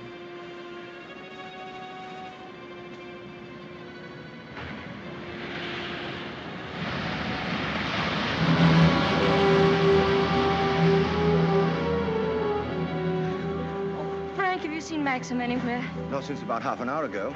I thought he'd gone up to the house. No, he hasn't been in the house at all, and I'm afraid something might have happened to him. Frank, what's the matter? Is anything wrong? There is something wrong. Well, the diver who went down to inspect the bottom of the ship came across the hull of another boat. A little sailboat. Frank, is it? Yes. It's Rebecca's. How did they recognize it? It was a local man. Knew it instantly. It'll be so hard on poor Maxim. Yes. It's going to bring it all back again. And worse than before. Why did they have to find it? Why couldn't they have left it there in peace at the bottom of the sea? Why, better get along and arrange some breakfast for the men. All right, Frank, I'll go and look for Maxim.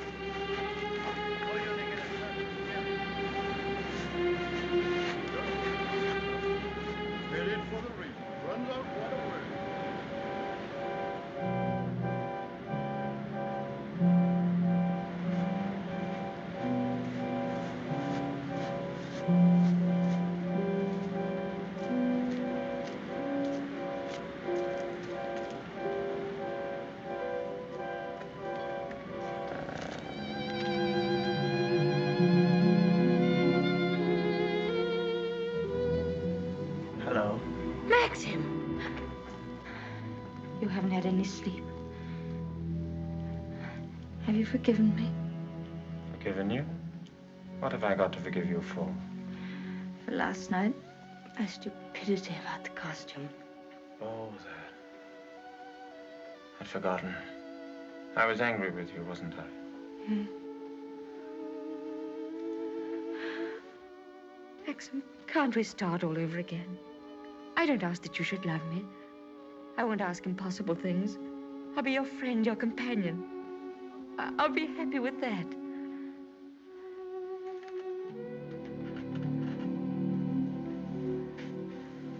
You love me very much, don't you?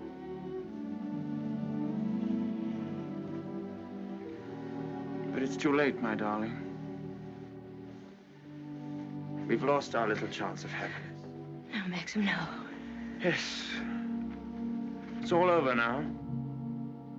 The thing's happened. The thing I've dreaded day after day. Night after night. Maxim, what are you trying to tell me? Rebecca has won. Her shadow has been between us all the time, keeping us from one another. She knew that this would happen. What are you saying? They sent a diver down. He found another boat. Yes, I know. Frank told me. Rebecca's boat. Oh, it's terrible for you. I'm so sorry. The diver made another discovery. He broke one of the ports and looked into the cabin. There was a body in there. She wasn't alone. There was someone sailing with her, and you have to find out who it was. That's it, isn't it, Maxim? You don't understand. There was no one with her. It's Rebecca's body lying there on the cabin floor. The woman that was washed up at Edgecombe. The woman that is now buried in the family crypt. That was not Rebecca. That was the body of some unknown woman. Unclaimed, belonging nowhere. I identified it, but I knew it wasn't Rebecca. It was all a lie. I knew where Rebecca's body was. Lying on that cabin floor on the bottom of the sea. How did you know, Maxim? Because I put it there.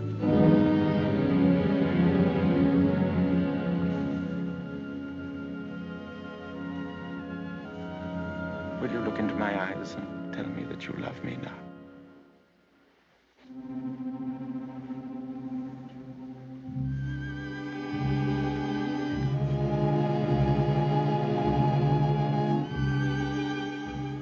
See? I was right. It's too late.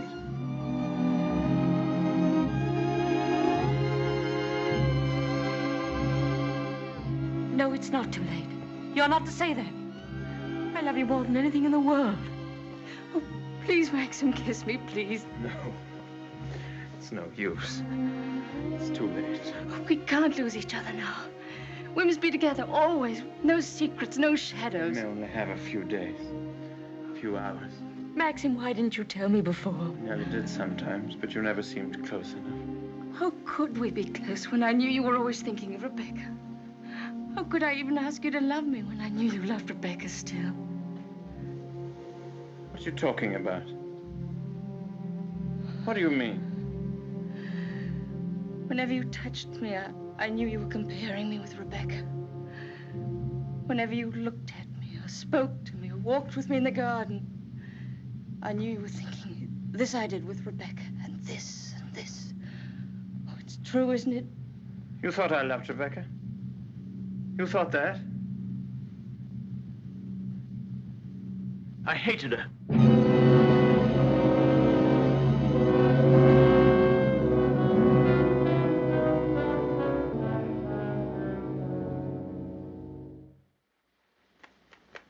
Oh, I was carried away by her. Enchanted by her, as everyone was. And when I was married, I was told I was the luckiest man in the world. She was so lovely, so accomplished, so amusing. She's got the three things that really matter in a wife, everyone said. Breeding, brains, and beauty. And I believed them completely. But I never had a moment's happiness with her. She was incapable of love, or tenderness, or decency. You didn't love her. You didn't love her. Do you remember that cliff where you first saw me in Monte Carlo? Well, I went there with Rebecca on our honeymoon. That was when I found out about her. 4 days after we were married. She stood there laughing, her black hair blowing in the wind, and told me all about herself. Everything. Things I'll never tell a living soul. I wanted to kill her. It would have been so easy. You remember the precipice? I frightened you, didn't I? You thought I was mad. Perhaps I was. Perhaps I am mad. It wouldn't make for sanity, would it? Living with the devil. I'll make a bargain with you, she said. You'd look rather foolish trying to divorce me now after 4 days of marriage. So I'll play the part of a devoted wife, mistress of your precious Mandalay. I'll make it the most famous showplace in England, if you like. And people will visit us and envy us and say we're the luckiest, happiest couple in the country. What a grand joke it'll be. What a triumph. I should never have accepted her dirty bargain. But I did. I was younger then and tremendously conscious of the family honor. Family honor. She knew that I'd sacrifice everything rather than stand up in a divorce court and give her away, admit that our marriage was a rotten fraud. You despise me, don't you? As I despise myself. You can't understand what my feelings were. Can you? Of course I can, darling. Of course I can. Well, I kept the bargain, and so did she, apparently. Oh, she played the game brilliantly. But after a while, she began to grow careless. She took a flat in London, and she'd stay away for days at a time. Then she started to bring her friends down here. I warned her, but she shrugged her shoulders. What's it got to do with you, she said. She even started on Frank. Poor, faithful Frank. Then there was a cousin of hers, a man named Favell. Yes, I know him. Came the day you went to London. Why didn't you tell me? I didn't like to. I thought it would remind you of Rebecca. Remind me? As if I needed reminding. Favell used to visit her here in this cottage. I found out about it, and I warned her that if he came here again, I'd shoot them both. One night, when I found that she'd come back quietly from London, I thought that Favell was with her. And I knew then that I couldn't stand this life of filth and deceit any longer. I decided to come down here and have it out with both of them. But she was alone. She was expecting Favell, but he hadn't come. She was lying on the divan, a large tray of cigarette stubs beside her. She looked ill, queer. Suddenly she got up, started to walk toward me. When I have a child, she said, neither you nor anyone else could ever prove it wasn't yours. You'd like to have an heir, wouldn't you, Max, for your precious Manderley? And she started to laugh. How funny. How supremely, wonderfully funny. I'll be the perfect mother, just as I've been the perfect wife. No one will ever know. It ought to give you the thrill of your life, Max, to watch my son grow bigger day by day, and to know that when you die, Manderley will be his. She was face to face with me. One hand in her pocket, the other holding a cigarette. She was smiling. Well, Max, what are you going to do about it? Aren't you going to kill me? I suppose I went mad for a moment. I must have struck her. She stood staring at me. She looked almost triumphant. Then she started toward me again, smiling. Suddenly she stumbled and fell.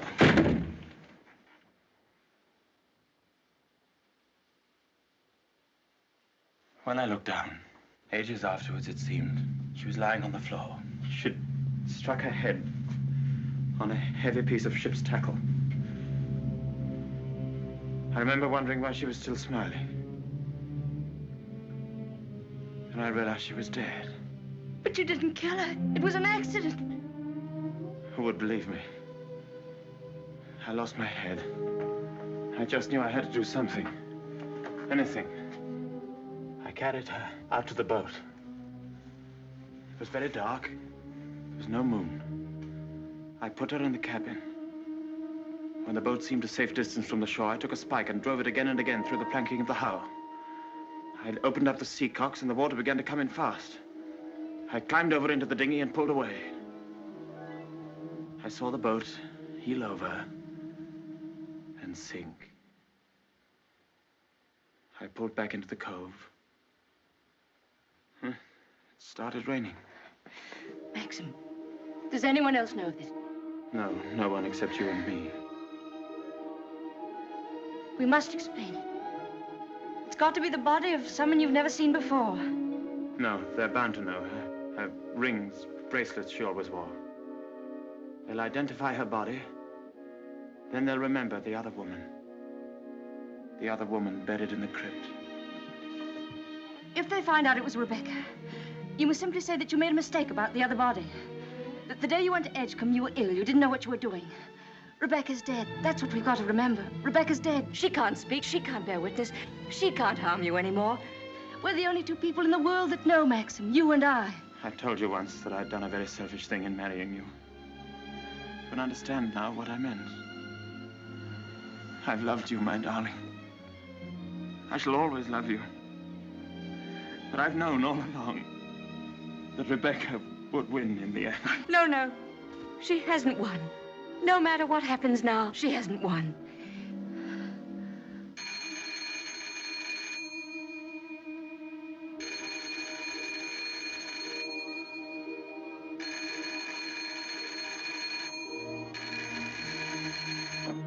Hello? Hello? Oh. Hello, Frank. Hello, Frank. Yes. Who? Colonel Julian? Yes, tell him I'll meet him there as soon as I possibly can. What? Well, say we could talk about that when we're sure about the matter. What's happened? Colonel Julian called. He's the chief constable of the county. He's been asked by the police to go to the mortuary. He wanted to know if I could possibly have made a mistake about that other body.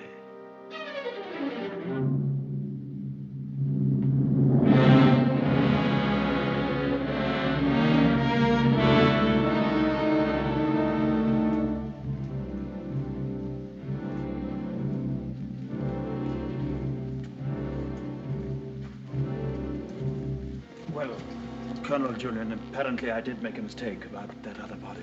The mistake was quite natural under the circumstances. Besides, you went well at the time. That's nonsense. I was perfectly well.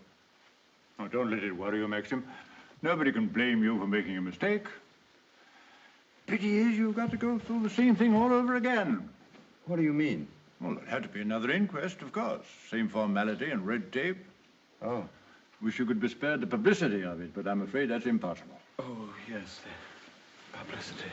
I suppose Mrs. De Winter went below for something, and the squall hit the boat with nobody at the helm. I imagine that's about the solution of it, don't you think so, Crawley? Oh, yes. Probably the door jammed and she couldn't get on deck again. Yeah. Tab, boat builder, will undoubtedly come to some such conclusion. Why, what would he know about it? Well, he's examining the boat now. Purely as a matter of routine, you know. I'll be at the inquest tomorrow, Maxim. Quite unofficially, you know. We must get together for a game of golf when it's all over, eh? Bye-bye.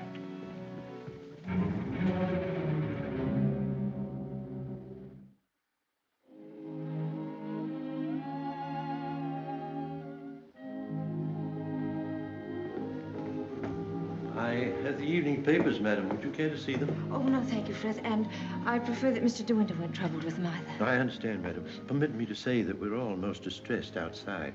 Oh, thank you, Frith. I'm afraid the news has been a great shock to Mrs. Danvers. Yes, I rather expected it would be. It seems there's to be a coroner's inquest, madam? Yes, Frith, it's purely a formality. Of course, madam. I wanted to say that if any of us might be required to give evidence, I should be only too pleased to do anything that might help the family. Oh, thank you, Frith. I'm sure Mr. De Winter will be very happy to hear it, but I don't think anything will be necessary.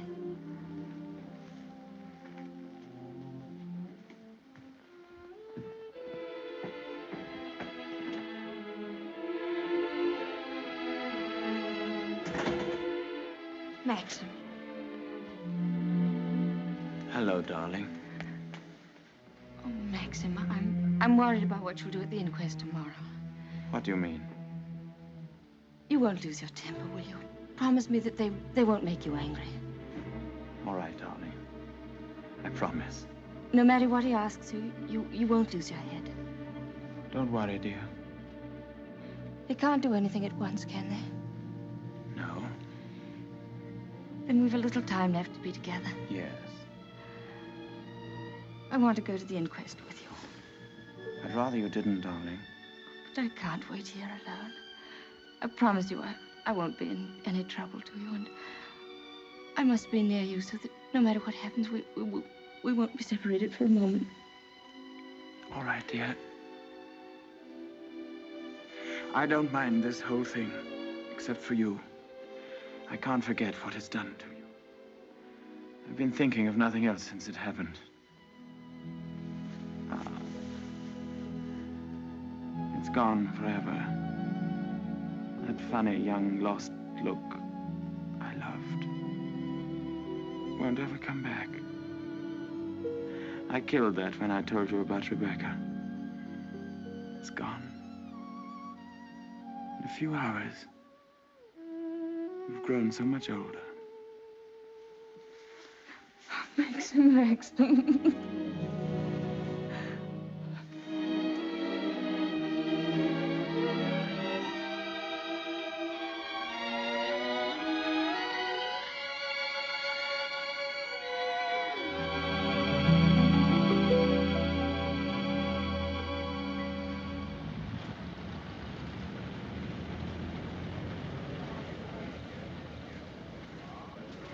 Black Jack Brady was his name.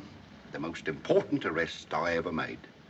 It must have been about 2 years ago now. Of course, there was no doubt about it. He was hung a month after I caught him. Hello, wait a minute. They've got old Balmy Ben up now.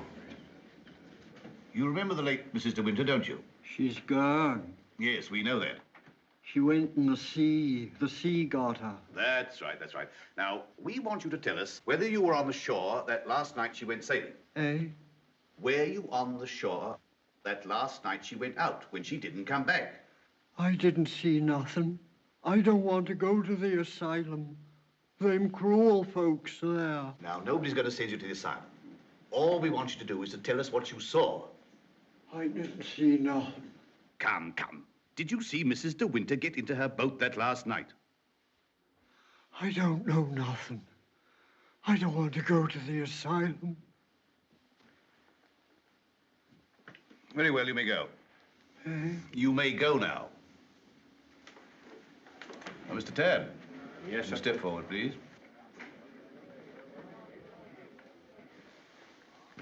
The evidence you give is calling me the truth, whole truth, but the truth. I do. So help me God. The late Mrs. De Winter used to send her boat to your shipyard for reconditioning. That's right, sir. Can you remember any occasion when she had any sort of accident with the boat? No, sir. I often said Mrs. De Winter was a born sailor. Now, when Mrs. De Winter went below, as is supposed, and a sudden gust of wind came down, that would be enough to capsize the boat, wouldn't it? Excuse me, sir, but there's a little more to it than that. Well, what do you mean, Mr. Tabb? I mean, sir, the seacocks. What are the seacocks? Oh, well, the seacocks are the valves to drain out the boat. They're always kept tight closed when you're afloat. Yes? Well, yesterday, when I examined that boat, I found they'd been open. Well, what could be the reason for that? Just this. That's what flooded the boat and sunk her. Are you implying? That boat never capsized at all. I know it's a terrible thing to say, sir, but in my opinion, she was scuttled. And there's them holes. What holes? You know, planking. What are you talking about? Of course, that boat's been underwater for over a year. And tide's been knocking her against the ridge. But it seemed to me, them holes looked as if she'd made them from the inside. Then you believe she must have done it deliberately? Couldn't have been no accident. Not with her knowledge of boats. You knew the former Mrs. De Winter very well, I believe. Oh, yes. Would you believe her capable of suicide? No, frankly, I would not. You never can tell. You may stand down, Mr. Tabb. Mr. De Winter, please.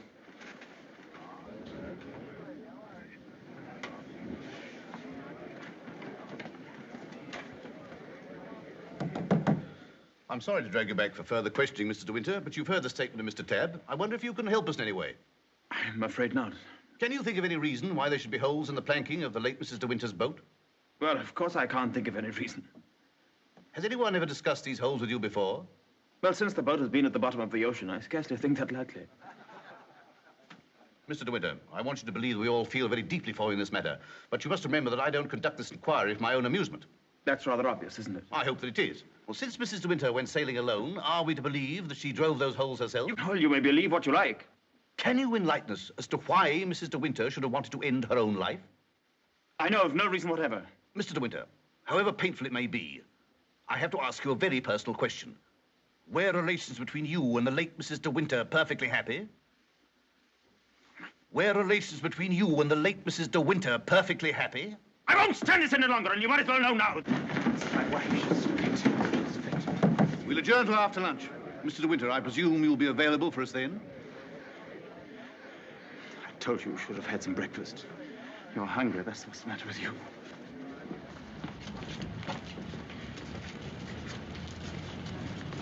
Mr. Frith thought you might like to have some lunch from the house and sent me with it. Oh, that's fine, man. And can you pull around the corner? Very good, sir.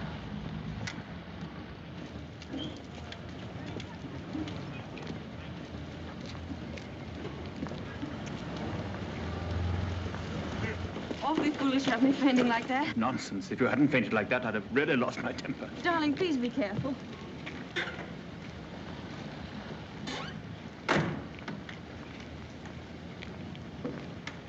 Darling, wait here a few moments. I'll see if I can find old Frank. Of course, darling. Don't worry about me. I'll be all right.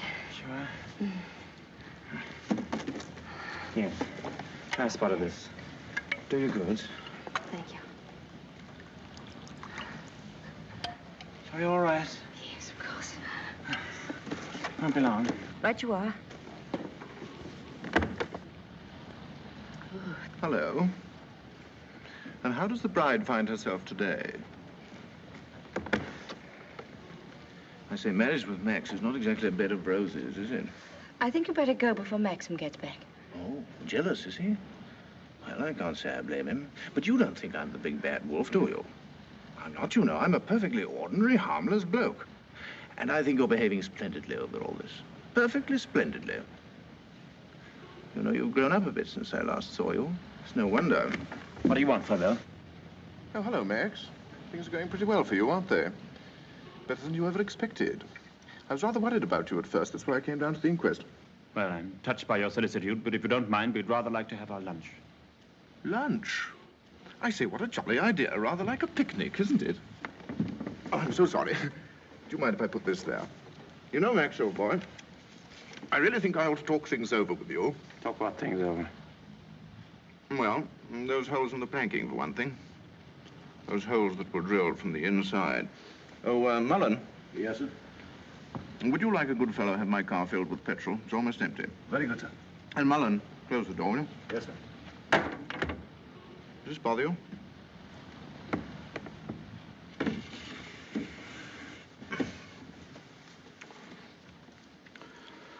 You know, boy, I have a strong feeling that before the day is out, somebody's going to make use of that rather expressive, though somewhat old-fashioned term, foul play.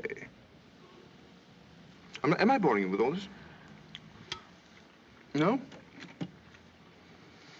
Good. Well, you see, Max, I'm finding myself in a rather awkward position. You've only got to read this note to understand.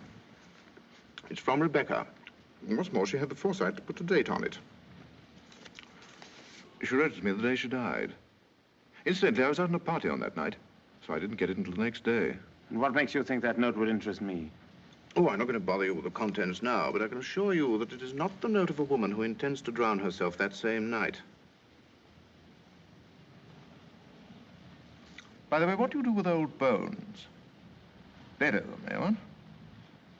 However, for the time being...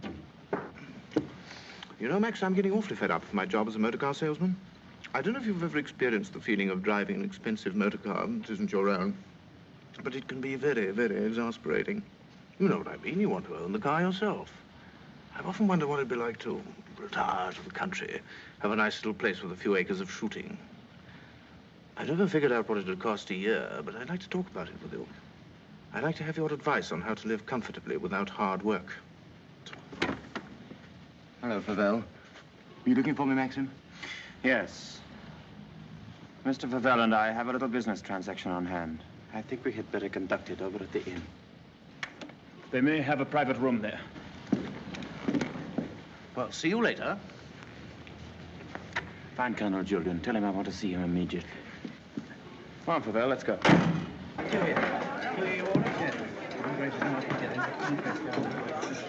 Have you a private room, please? Of course, sir. Through there, sir. Hope this will do, Mr. De Winter. Oh, splendid. Splendid. Exactly like the Ritz. Any orders, gents? Yes, you might bring me a large brandy and soda. How about you, Max? Have one on me. I feel I can afford to play host. Thanks, I don't mind if I do. Make it two, will you, like a good fellow? Very good, sir. Where's Mr. De Winter? Through the other door, sir. Colonel Julian, this is Mr. Pavel. Oh, I know Colonel Julian. We're old friends, aren't we? Since you're old friends, I assume you also know he's head of the police here. I think he might be interested to hear your proposition. Go on, tell him all about it. I don't know what you mean. I merely said I hope to give up selling cars and retire into the country. Actually, he offered to withhold a vital piece of evidence from the inquest if I made it worth his while. I only want to see justice done, Colonel. Now, that boat builder's evidence suggested certain possible theories concerning Rebecca's death.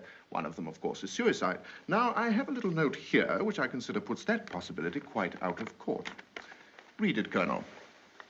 Jack, darling, I've just seen the doctor, and I'm going down to Mandalay right away. I shall be at the cottage all this evening and shall leave the door open for you. I have something terribly important to tell you. Rebecca. Now, does that look like the note of a woman who had made up her mind to kill herself?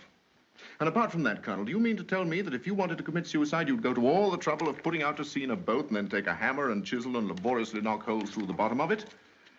Come, Colonel, as an officer of the law, don't you feel there are some slight grounds for suspicion? Of murder? What else?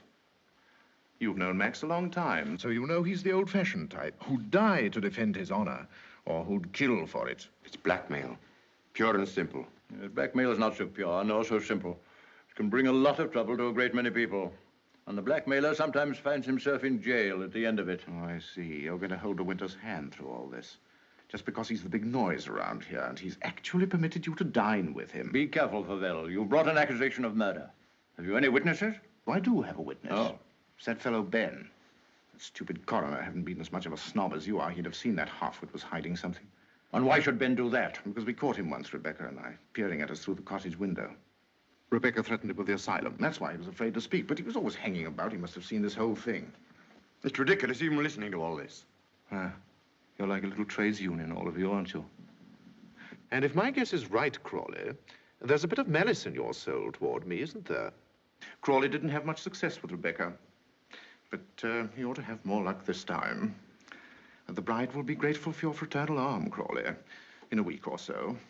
Every time she faints, in fact. De Winter! Maxim, please.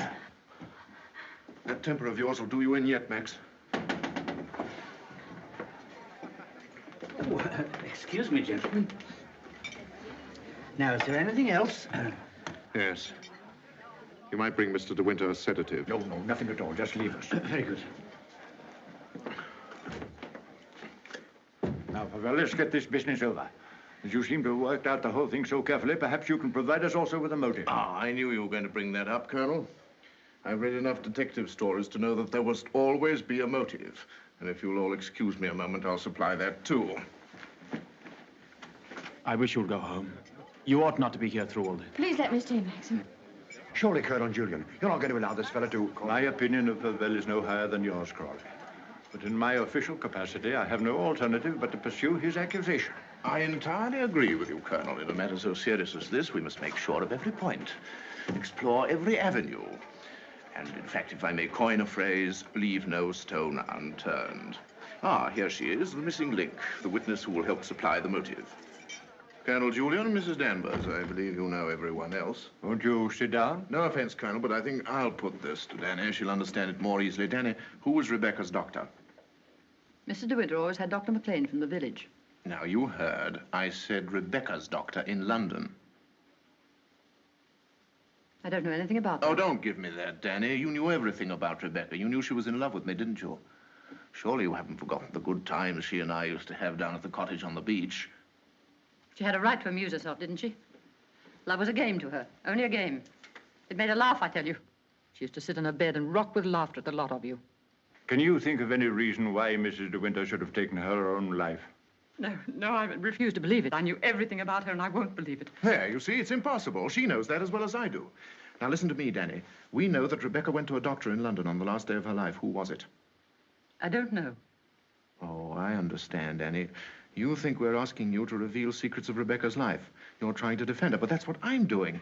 I'm trying to clear her name of the suspicion of suicide. Mrs. Danvers, it has been suggested that Mrs. De Winter was deliberately murdered. There you have it in a nutshell, Danny. But there's one more thing you'll want to know. The name of the murderer. It's a lovely name that rolls off the tongue so easily. George Fortescue Maximilian De Winter.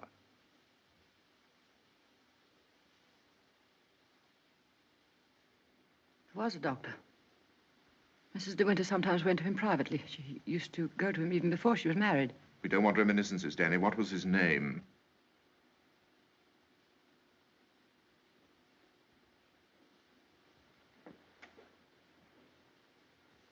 Dr. Baker, 165 Goldhawk Road, Shepherd's Bush. There you are, Colonel. There's where you'll find your motive. Go and question Dr. Baker. He'll tell you why Rebecca went to him, to confirm the fact that she was going to have a child. A sweet, curly-headed little child. It isn't true. It isn't true. She would have told me. She told Max about it. Max knew he wasn't the father, so like the gentleman of the old school that he is, he killed her. I'm afraid we shall have to question this, Dr. Baker. Here, here. But for safety's sake, I think I'd like to go along, too. Yes, unfortunately, I suppose you have the right to ask that. I'll see the coroner and have the inquest postponed pending further evidence. I say, aren't you rather afraid that the prisoner, should we say, might bolt? You have my word for it that he will not do that. Toodaloo, Max. Come along, Danny. Let's leave the unhappy couple to spend their last moments together alone.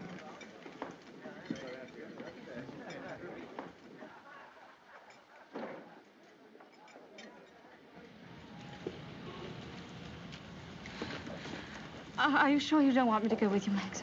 No, darling, it'll be very tiring for you. I'll be back the very first thing in the morning, and I won't even stop to sleep. I'll be waiting for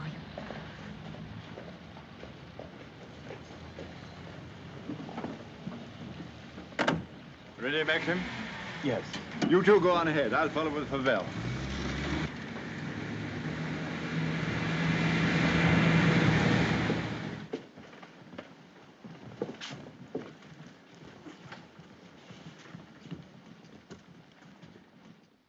Dr. Baker, you may have seen Mr. De Winter's name in the papers recently. Oh, yes, in connection with the body that was found in a boat. My wife was reading all about it. A very sad case. My condolences. No, this is going to take hours. Let me... Don't bother, Favell. I think I can tell Dr. Baker. We're trying to discover certain facts concerning the late Mrs. De Winter's activities on the day of her death. October the 12th last year. And I want you to tell me, if you can, if anyone of that name paid you a visit on that date. I'm awfully sorry. I'm afraid I can't help you. I should have remembered the name De Winter. I've never attended a Mrs. De Winter in my life. Well, how can you possibly tell all your patients' names?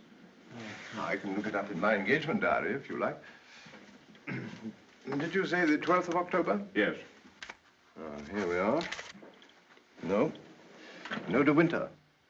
Are you sure? Well, here are all the appointments for that day. Ross, Campbell, Stedall, Perino, Danvers, Danny? Yeah. What the devil? Would you read that name again? Did you say Danvers?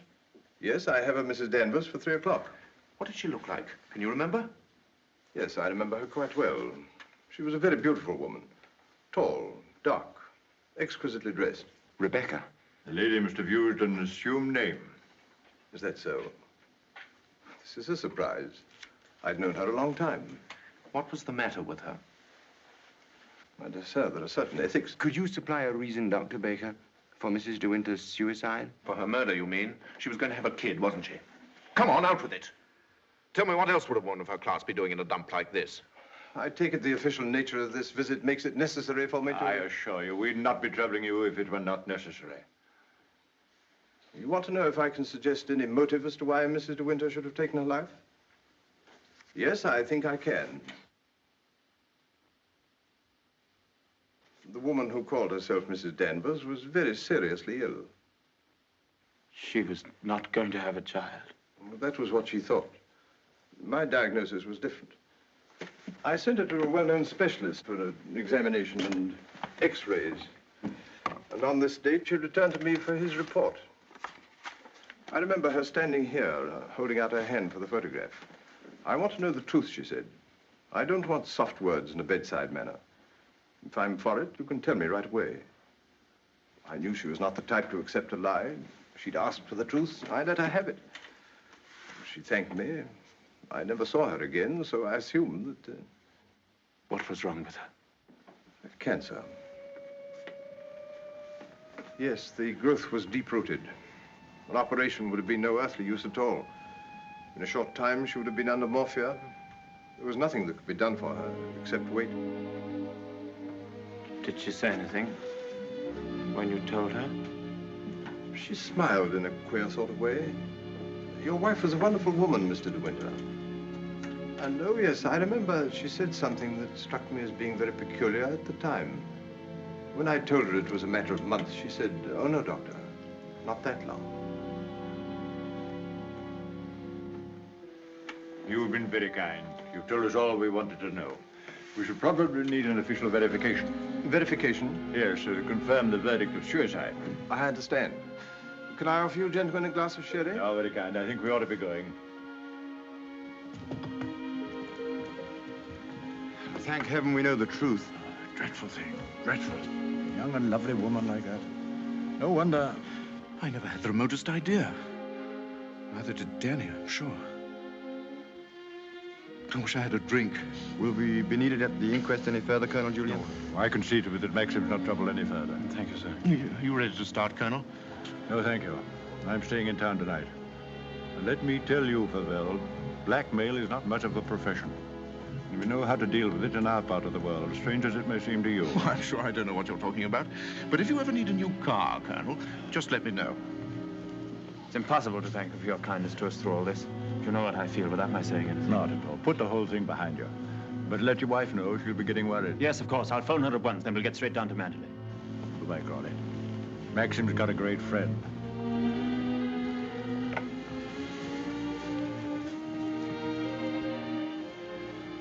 Frank. Yes, Maxim? Something you don't know. Oh, no, there isn't.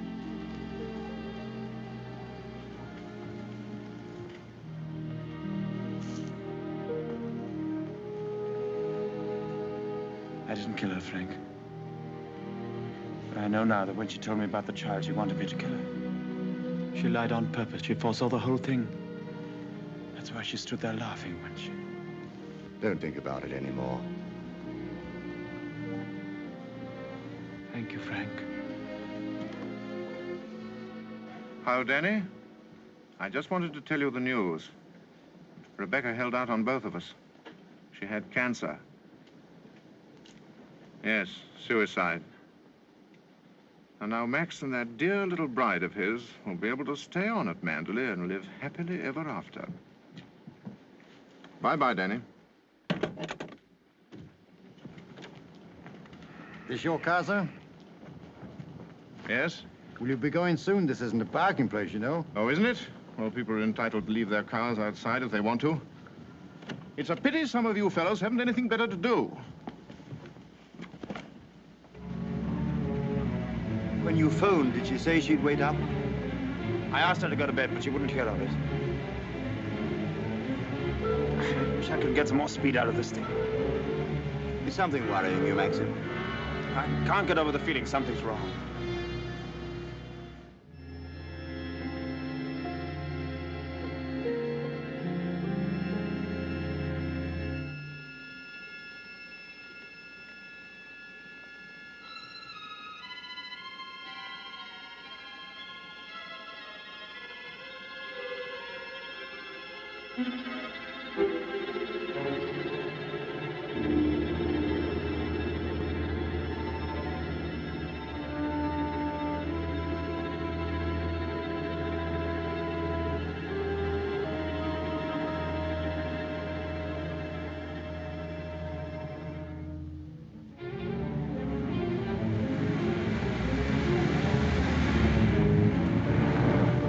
Frank. What's the matter? Why did we stop? What's the time? Oh, this clock's wrong. It must be 3 or 4. Why? That can't be the dawn breaking over there. It's in the winter that you see the northern lights, isn't it? That's not the northern lights. That's Mandalay.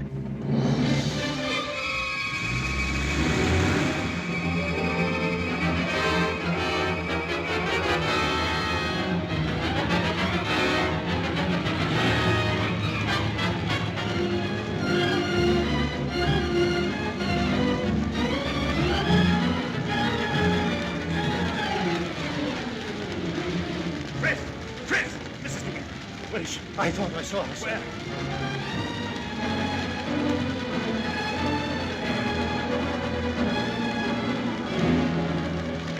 Maxie! Thank heaven you come back to me. Are you all right, darling? Oh, yes. Are you all right? Mrs. Danvers. She's gone mad. She said she'd rather destroy Mandalay than see us happy here. Look! The West Wing!